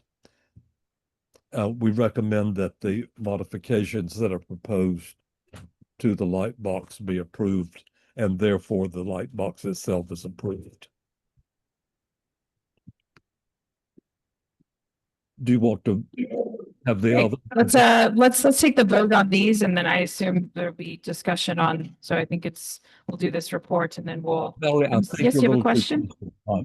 We can hardly understand you. You can't understand me? Yeah, I think you're a little too close to the mic. You're just overriding yourself. Am I too close to the mic now? That's better. Okay. We're gonna vote on these. There's a question, I believe, on this report from Katie Bordnaro. And an additional question from Rocio. So Katie, and then if we could get Rocio a microphone, maybe while Katie's speaking. I actually have a question on number 3 and number 6. So on number 3, could you please define the term area? Those of us who don't know what an areaway is. An areaway is the depression before a building that, think of a row house areaway as the depression that gives a light well, if you will, to the windows on the basement level and provides access, usually under the stairs, to the basement level. It was a surface entrance in the original concept. This one has been covered over with pavement, as has happened several places on Greenwich Avenue. And this is a restoration of a historic condition. Great, thanks so much. And then number 6, one of your whereases is, I think maybe the last one, is of special interest to land use and housing, because you note that this storefront would take away an apartment. Did they give you any information about whether it's a rent-regulated apartment or market rate apartment? Do you know if It was not inhabited? all the information we had was a floor plan, which appeared to be perhaps a 1-bedroom apartment that had a second bedroom sort of jury-rigged into it. Okay, thank you. According to the plan, it was an occupiable apartment. Thank you very much. Great. And then we had a question from Rocio Sands. Thank you so much. And on number 6, 210 West 10th Street. Do you know how many feet the storefront that they want to convert, the apartment that they want to convert a storefront, how many feet is it from the corner? Would you happen to know that? From the what? From the corner of the corner of the street to the storefront that they want to make a storefront. Do you know how many feet? I don't know the number of feet. However, there are storefronts farther into the block, I believe right beside the building, which would be right beside the eastern side of the building. That is the proposed place for the storefront.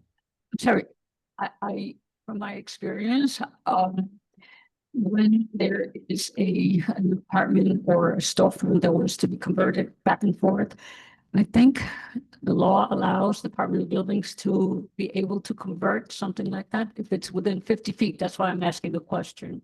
Do you have? Well, we're not addressing that. Chanel, Yes. Chanel, if I could just hop in real quickly, I would like to offer everyone an opportunity to go to the CB2 website on July 17th. All of the applications are on there that have architecture, signed, stamped, licensed drawings that have all of the dimensions that you're looking for. And so what is before us is a landmarks application that is about the certificate of appropriateness. So there is no legal jurisdiction. This was referred to the board for review regarding its appropriateness in a historic district.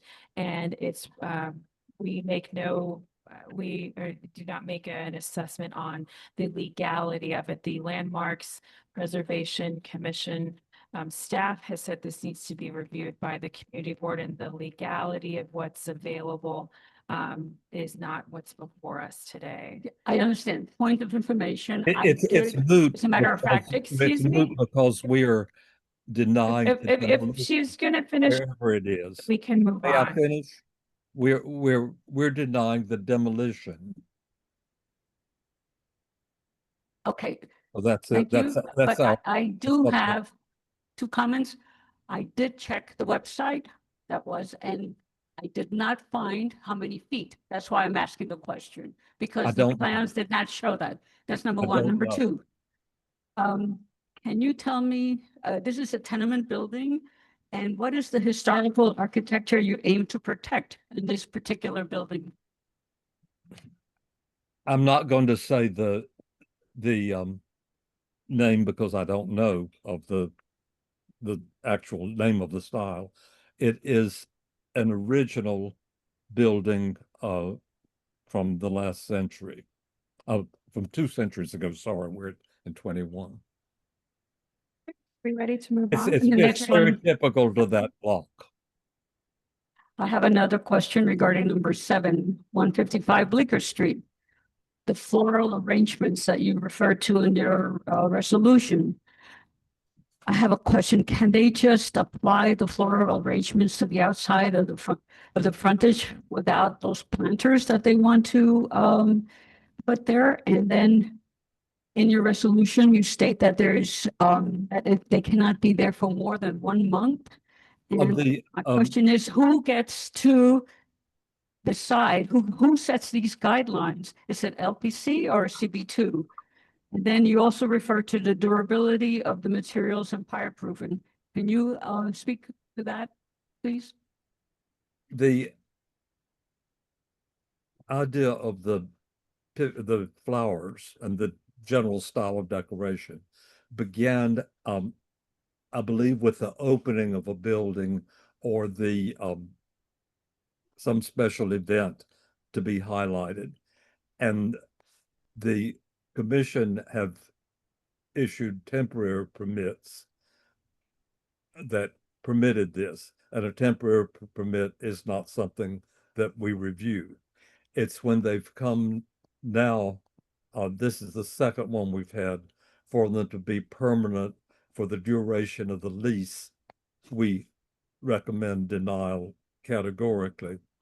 I can help 2 with this. reasons. First, please unlock your They phone. obscure the historic building, obviously. The second one is that when we approve anything, it sets a precedent for that building.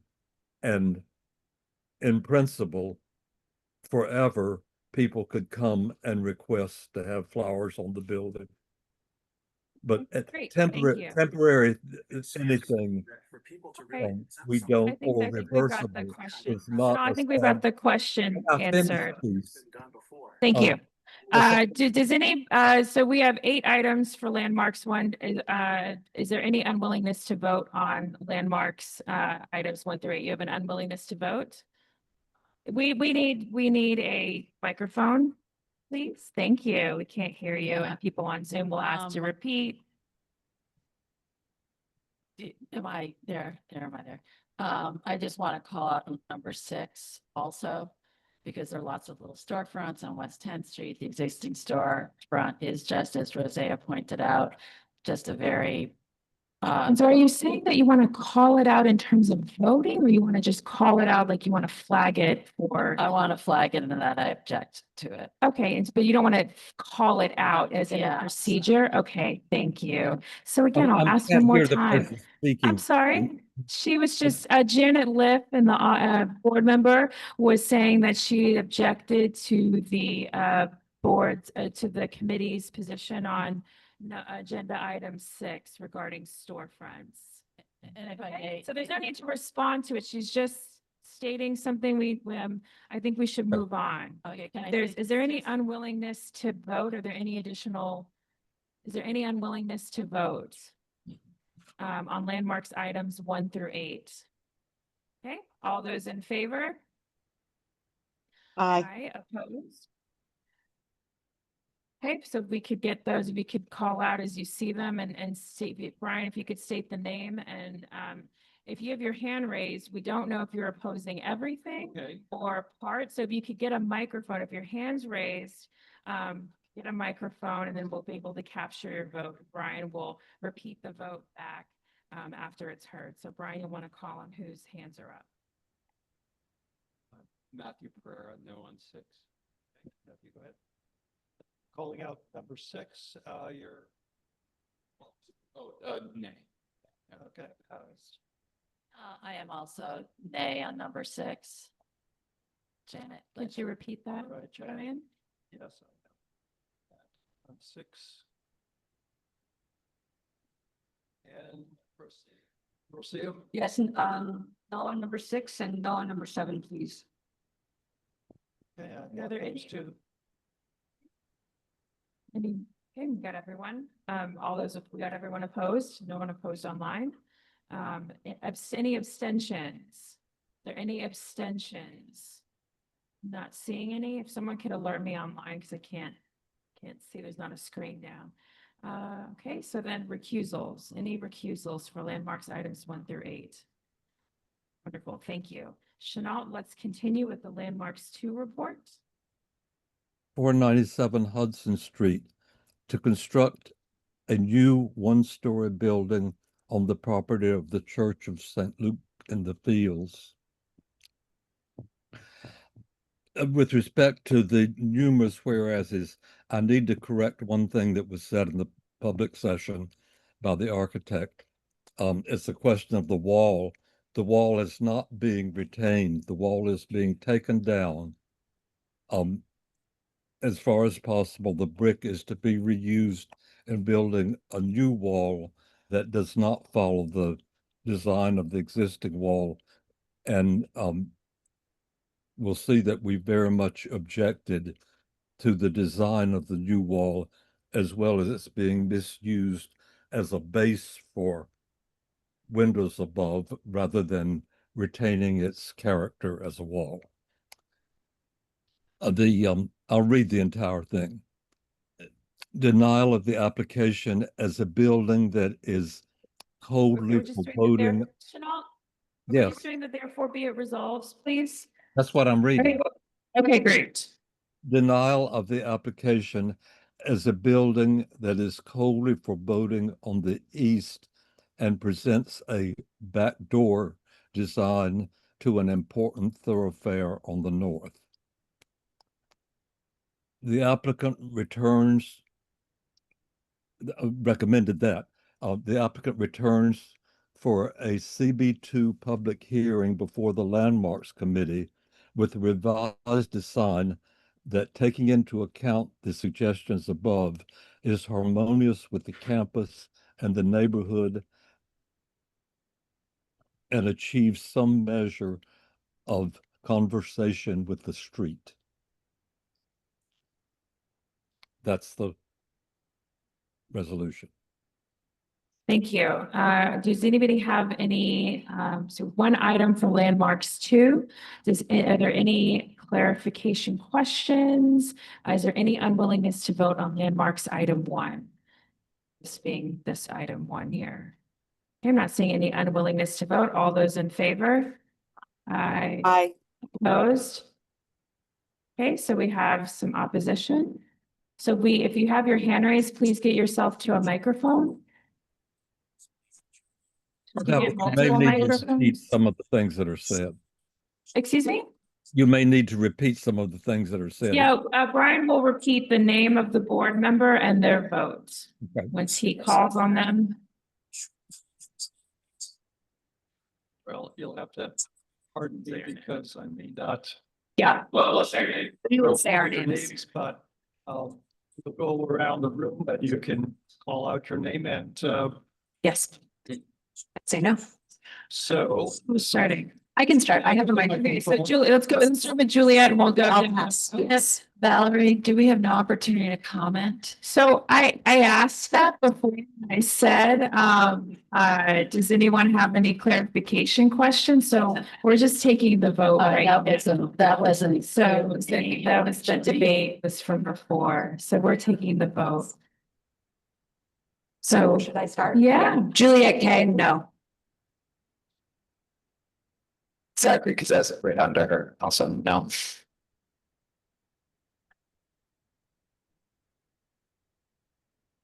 And the spin no.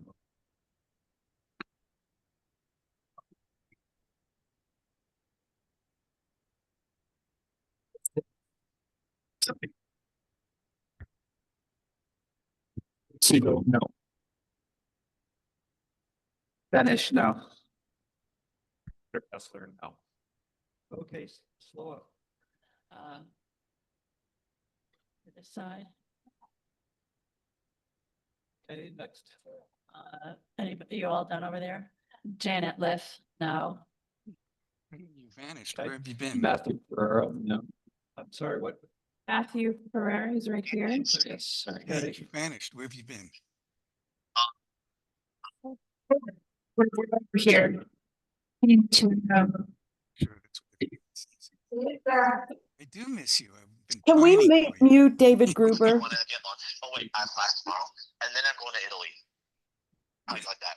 When you want to get lunch on the weekend? Slow down. When are you going to Italy? Can we mute David Gruber, please? Rocio.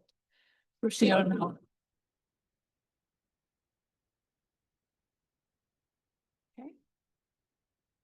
okay. Are there any no votes online? No. Okay. Any abstentions? Are there any abstentions? Any recusals? Okay. Can you? Well, there were 12 no's. Okay, so could you read the total votes in favor, opposed, abstentions, recusals? So our official vote, if you could, we really don't need it from the audience, please. Thank you, Brian, and will tell us what the vote is. All right, there were 25 yeses, 12 no's, and no abstention, no recusal. Great, thank you. Okay, wait. Okay. Maybe can you both while we move on to the next one and we will ensure that we have 12 or 13. But it sounds like regardless of what that numbers, we will get it accurate though. And we'll report on it after the next report, which is Donna. So maybe we will Valerie, we could not understand, Brian. Could we just have you say clearly? I will say, so they are calculating the no votes. There's a discrepancy if it's 12 no votes or 13 no votes. So while we do that, we're going to move on to the street activities report, and then we will report on the final vote. As it stands right now, it passes with 25 votes in favor of the resolution as presented. And we will know whether it's 12 or 13 opposed in just a few minutes. But if Will Banesh could come up and give the street activities report, we'll go to that and then we'll finish with SLA once we have the final vote.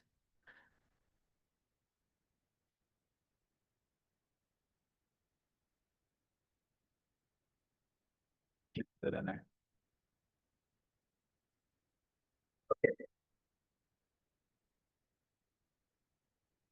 Good evening, everybody. Good to see everyone again. So I will run through what we have. We have, let's see, we have 16 resolutions and another 13 FYI renewals for 29 in total. Oh. Put out. Okay, back. July 10th to 13th, Club World Cup. Hudson between Gansevoort and West 13th, curb lane only. 9th Avenue between Gansevoort and West 13th, curb lane only as well. No show, unanimous deny. Number 2, July 12th, row 7, garlic promo. Mock between Broome and Kenmare, southwest, sidewalk and curb lane closure east. That was unanimous approve. Number 3, July 19th, 30 cars black coffee. Broadway between Broome and Grand, curb lane only east. Broome between Broadway and Crosby, curb lane south. That was a unanimous approve. Number 4, July 19th, the Rubles, West 8th Street between 5th and 6th Ave, partial sidewalk closure north. That was unanimous approve. Number 5, July 22nd to 29th, Worcester event. Worcester between Prince and West Broadway, east curb lane. That was a unanimous deny. Number 6, July 22nd, EOS Gansevoort Plaza. That's again Gansevoort Pedestrian Plaza, full plaza event. That was a unanimous approve.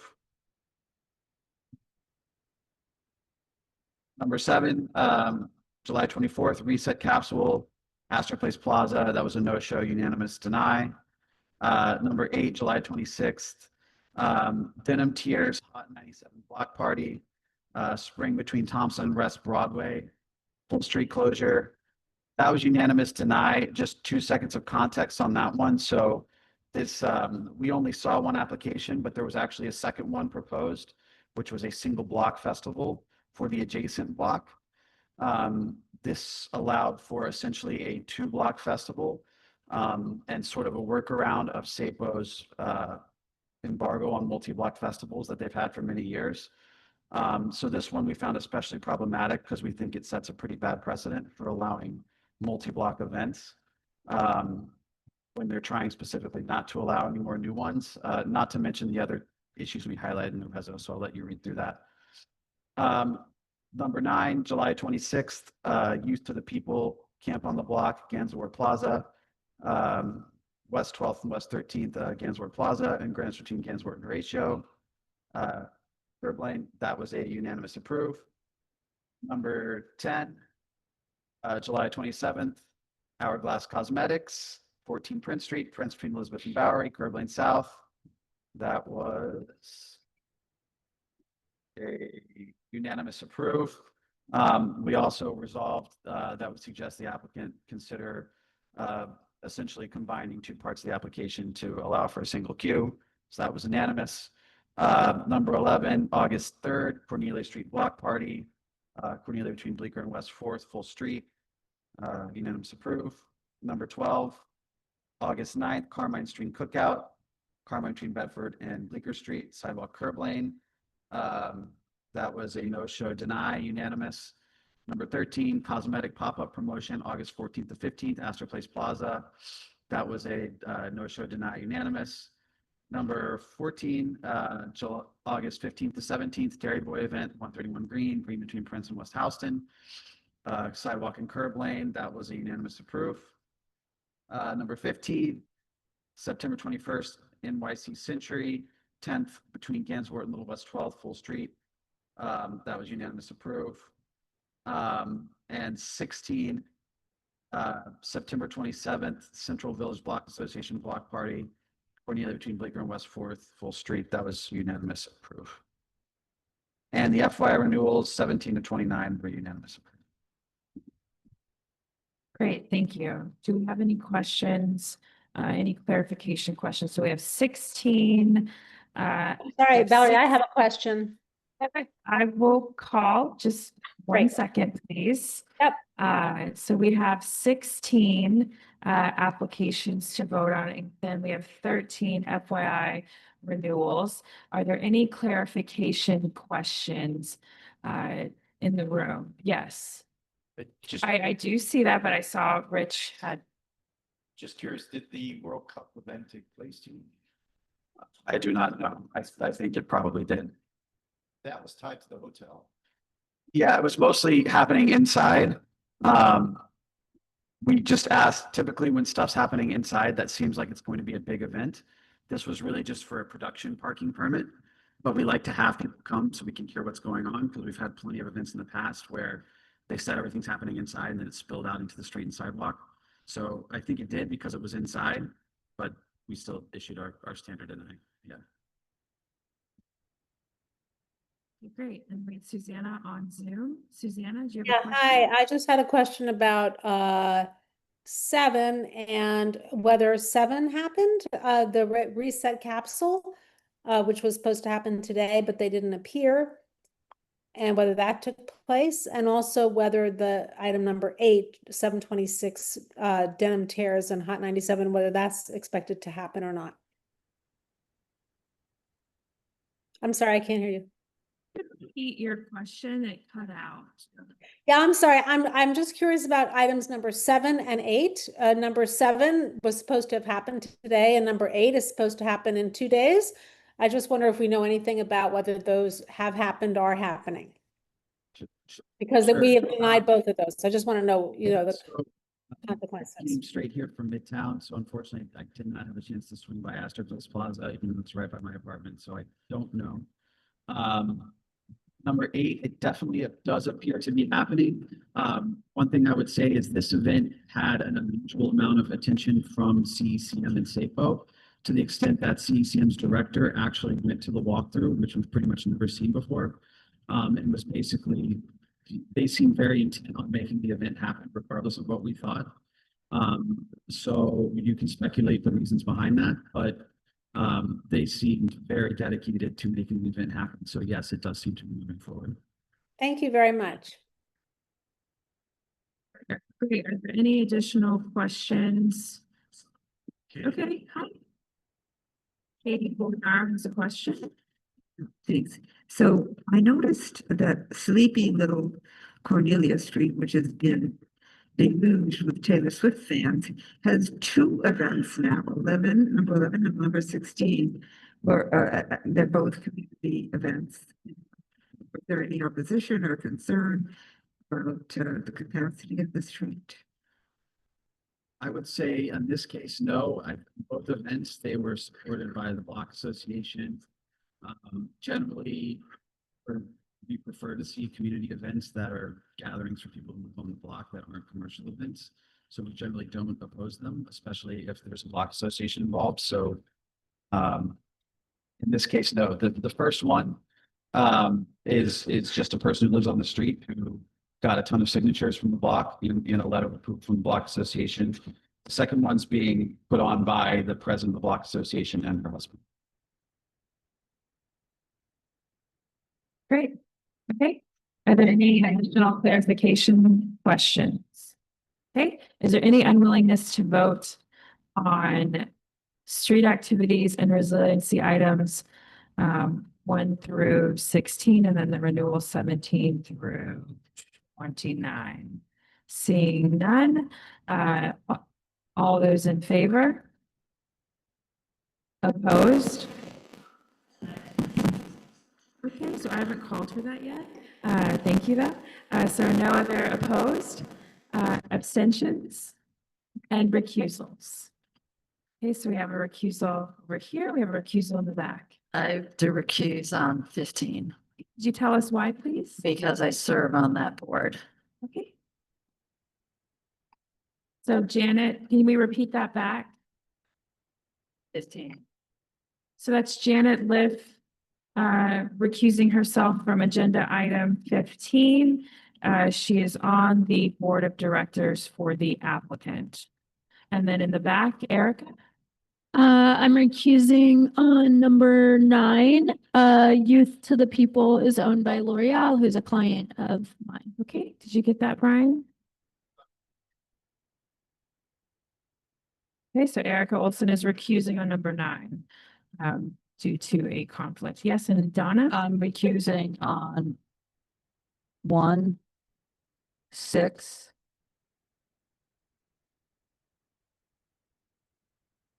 9, 15, 18. I'm on the board of the meatpacking bid. Great. So Donna is recusing on Hey, several. Did you get all of those, Brian? Yeah, you know what, take 15 off. I don't have to recuse on 15. So no, Okay. 1,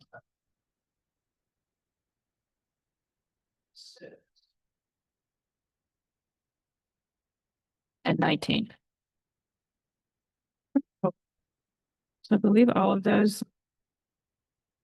I'm a voting member on the meatpacking bid. The business improvement district for meatpacking. Great. And as Donna makes her way up to give the reports of all those pass. Oh, you can do it from here. Yes, of course. So as Donna gets her notes together, Brian, could you report to us on the final vote on the landmarks application for St. Luke's Church? The number of Yes, I had missed William Benesh's vote, so it is 13 against, which means 24. Okay. And so recusal, no abstain. Thank you so much. Great. So next I will go to Donna Raftery for SLA1 and then we will do SLA2. Okay. SLA1, we met on July 1st. We had 27 applications, 14 decisions. The rest were layovers or withdrawals. All the decisions were unanimous. Host on Howard, doing business host on Howard at 21 Howard Street. This is an on-premise for a catering establishment. It's a class change. Deny unless. Cookie New York LLC at 158 Grand Street, number 2 and number 206, number 207. This is a wine catering establishment that was previously unlicensed location. Deny unless. GF 240 Mulberry LLC at 240 Mulberry, the North Store. That is a tavern wine, previously unlicensed. Deny unless. Hex Squared LLC, doing business as Hex and Company, 801 Broadway, store number 4. It's a tavern wine for a board game cafe. Deny unless. I Cook Bowery Inc., doing business as San Mawago, 9092 Bowery, also known as 151-155 Hester Street. This was a class change for an on-premise for a restaurant. That was a denial. Max New York Union Square LLC, doing business as Max Brenner, New York, 841 Broadway. This is an on-premise for a restaurant. That was deny unless. August Gatherings, New York City Corp, 102 Bowery, on-premise for a restaurant. Deny unless. Masabi, doing business as Mescaram Ethiopian Cuisine at 124 McDougal Street. This is a class change to an on-premise restaurant. Deny unless. Broome Hotel Owner LLC and Broome Hotel FB LLC, doing business as the Broome Hotel at 431 Broome Street. This is a new on-premise for a hotel. Deny unless. KHG 180 Spring Street LLC. Oh, yeah, at 180 Spring Street, on-premise for a restaurant. This is a denial. Lafayette 126 LLC at 419 Lafayette Street, 7th floor. This was a new on-premise for a catering establishment, previously unlicensed location. This was a denial. Center for Emerging Culture Inc., doing business as Lightning Society at 45 Howard Street, also known as 427 Broadway, on the 2nd and 3rd floor. This is a new on-premise for a catering establishment in a previously unlicensed location. This was a denial. Center for Emerging Culture Inc., doing business as Lightning Society, 45 Howard Street, also known as 427 Broadway, the 4th and 5th floor and the rooftop. This was a new on-premise for a member club at a previously unlicensed location. This was a denial. Victoria 196 LLC, doing business as Piccolo Cucino Osteria, 194-196 Spring Street. This is a it's a dining out in New York City. It's the roadway application, and this was a denial. Then we skipped through to item number 27. This is Subang Corp, 199 Grand. This was a restaurant line. It was a re-notification. They just had to re-notice by us because so much time had gone by since the first, and their appearance was waived, and that was a deny unless. And items 15 through 26 are layovers. Questions? Yeah, so we have items, so SLA1, we have items 1 through 27. 1 through 14. 1 through 14. And 27. And then 15 to 26 are layovers. 27. Okay, so is there any clarification questions on those items? Eddie Siegel, do you have a microphone? Thank you. Eddie? Hi, on number 5, you call out the lack of signatures for the applicant as one of the reasons for denial, or but I didn't quite notice any other similar arguments for other applicants, either in Yeah. favor or against. I think because it was just pointed out that the signatures, it's a large building that's there, and the only signatures that got were from people in the building on the far side of the building, nobody else from the building and nobody else from the neighborhood. That wasn't the reason why we denied the app. That was just an aside. That wasn't the reason the application was denied. Okay. Okay, so we have items 1 through 14 and 27. Are there any other additional clarification questions? Is there any unwillingness to vote on SLA items 1 through 14 and 27? Seeing none, all those in favor? Aye. Opposed? Okay, so if you're opposed, if we could get some microphones, and we'll just go down the row. We'll start with Erica Olson. No on 10. Erica Olson, no on SLA 10. I'll just repeat it. Ryder, also no on 10. Ryder Kessler, no on SLA 1, number 10. Next, we have Eddie Siegel. No on 10. Eddie Siegel is a no on SLA 1, number 10. Next, we have Chris Dignas. I'm also a no on number 10 in SLA 1. Chris Dignas is a no on SLA 1, number 10. Ben Listman. No on 10. Ben Listman is a no on SLA item number 10. Rocio. So Rocio Sands is a no on SLA 1, number 5 and 10. Then we have Arturo Fernandez in the back. Yeah, no on SLA 1, number 10. Arturo Fernandez, no on SLA 1, number 10. Are there any other hands I can't see because of the pillar? Are there any no's online? Okay.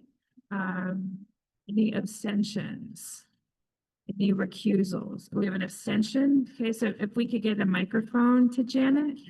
So we have Janet Lipp. I'm going to abstain on 10. Okay, so we have an abstention from Janet Lipp on SLA 1, number 10. Any additional abstentions? Any recusals? Okay, great. Next, go to SLA 2. Great. Okay. SLA 2. We met on July 8th. We had 29 applications and 18 where decision was made. The rest were layovers or withdrawals. Mannequin Corp doing business as Oscar's Place, 466 Hudson Street. All the decisions were unanimous. This is a restaurant line that's corporate change. Deny and less. Grey Dog Carmine doing business as the Grey Dog at 49 Carmine Street. This was an alteration to change the service bar to a customer bar. Deny and less. Chubby Cattle Barbecue, Spring Street, New York City, LLC at 206 Spring Street. This is an on-premise for a restaurant. Deny and less. Take Me to the River, 22 LLC, doing business as Pearl, 22 Greenwich Avenue. It's the class change to an on-premise for restaurant. Deny and less. Cleo Restaurant LLC, 621 Hudson Street. It's an on-premise for a restaurant. Deny and less. 63 Bedford Rest LLC at 63 Bedford Street. This is an on-premise for a restaurant. Deny and less.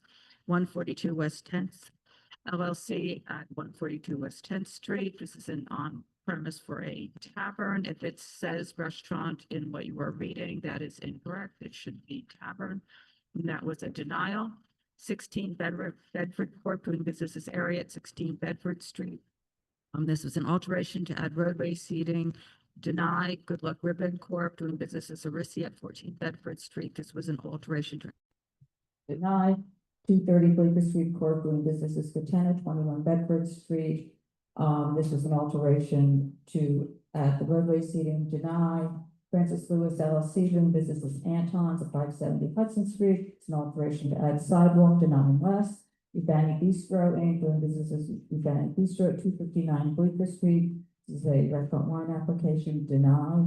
Sango Consulting NP LLC, formerly known as Nicholas Fomentis or Entity Reform, Doing business is Kathira at 32 Grand Street. This is an on-premise restaurant, deny unless.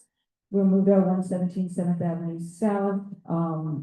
This is an alteration to add sidewalk seating, deny unless. Bleecker Street Holdings LLC doing business as Emmett's at 50 McDougal. This is an alteration, deny unless. Hospitality LLC doing business as Rosioli at 43 McDougal Street, alteration to add sidewalk, deny. MCD Hospitality LLC doing business as Libero 10 at 26 Greenwich Avenue, alteration to add sidewalk, deny unless. Shops New York City LLC doing business as Shops New York City at 41 Greenwich Avenue. It's an on-premise for a restaurant. It's a class change. We heard it in June. And they signed stipulations. This is a deny unless. We waived their appearance. We just pushed it to July because they could not get the stipulations returned to us before our June full board meeting, and I wanted to ensure we have the stipulations in hand. And then items 19 to 29 are either withdrawals. Great, so we have items SLA 2, items 1 through 18, and then you said 19 through 29, right? Are layovers and or withdrawals. So are there any clarification questions regarding any of these applications? Is there any unwillingness to vote on SLA items 1 through 18, and then 18 through or 19 through 29, the layovers withdrawals? Seeing none, all those in favor? I'm sorry. Oh, we need to do a roll call vote. Thank you. Yes, we need to do a roll call vote. Thank you. Thank you. So I'll turn it over to our amazing assistant secretary. You got to give it up while he gets that together to Brian for filling in. Our secretary Emma is out tonight, and Donna Raftery for the assist among all the other things that she does. So thank you to you both, and Eugene online. Thank you again. We had a bit of a public session this evening. So Brian, you ready? I am ready, and I would like to apologize because one of the persons on the list, Sean Sweeney, was a question mark on whether they were absent with notice, and I skipped over it as if it was a positive, and I'm just now confirming Sean Sweeney is not present tonight. Is that correct? All right. Thank you. Okay, so that doesn't have to be changed. Hey, this job is harder than you might think. So credit to Emma for all of her work and for Donna helping me out tonight. Thank you. Okay, roll call for this SLA 2 vote. Susanna Aaron. Yes, on all of them.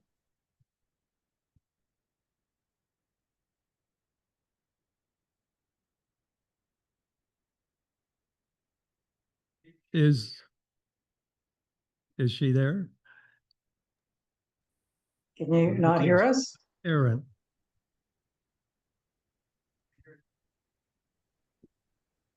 Are we?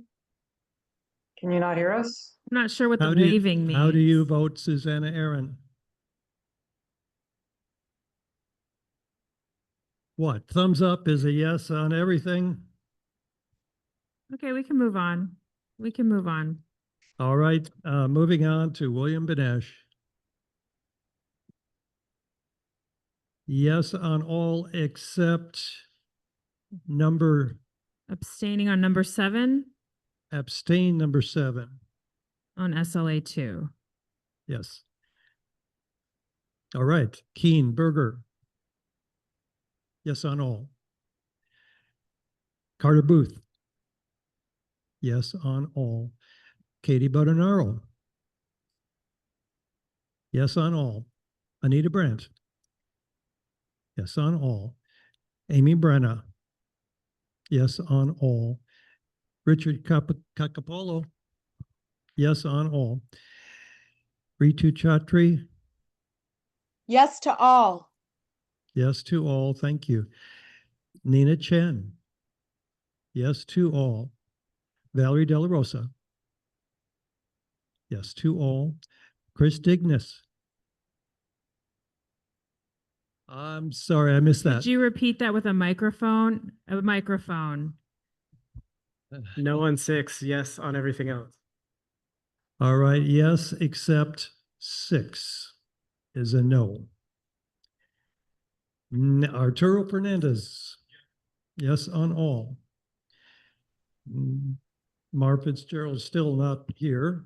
Yes to Take all. it. I'm right Oh, here. you're on remote. I am. Okay, yes to all. Thank you. And Cormac Flynn. Yes to all. David Gruber, remote. David Gruber, are you still there? Okay, moving on. JJ Herrera. Yes to all. Thank you. Juliet Kay. Yes to all. And Zachary Kazaz. Yes to all. And Susan Kent. And Ryder Kessler. Except no 7. Yes to all except no on 7. And Janine Kiley. Yes to all. And Janet Liff.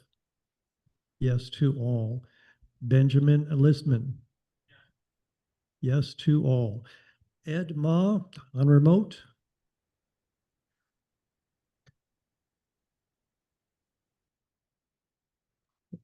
Ed Ma. Ed? Yes. Yes to all. Yes Thank to you. all. Thank Yes. you. Okay. Erica Olson. Yes to all. Thank you. Brian Pape is yes to all. Matthew Pereira.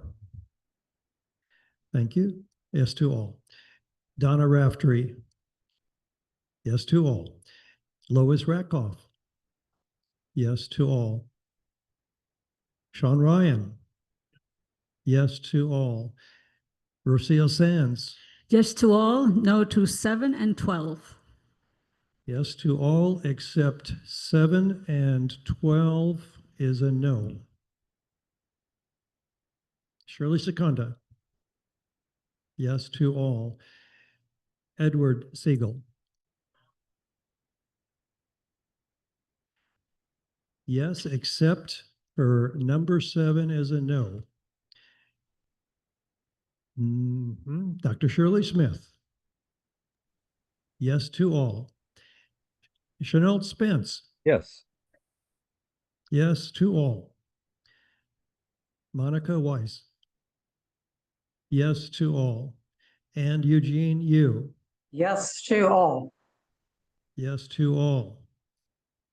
All right, well, that, They all do you need a, pass. I think they all pass, and yes, thank you. they all pass. All right. Is there any new business? Seeing none, is there a motion to adjourn? Susan, and do we have a second? Thank you. Thank you again, everyone, and thank you everyone online. See you at full board in September. See you in the fall. Have a good summer, everyone.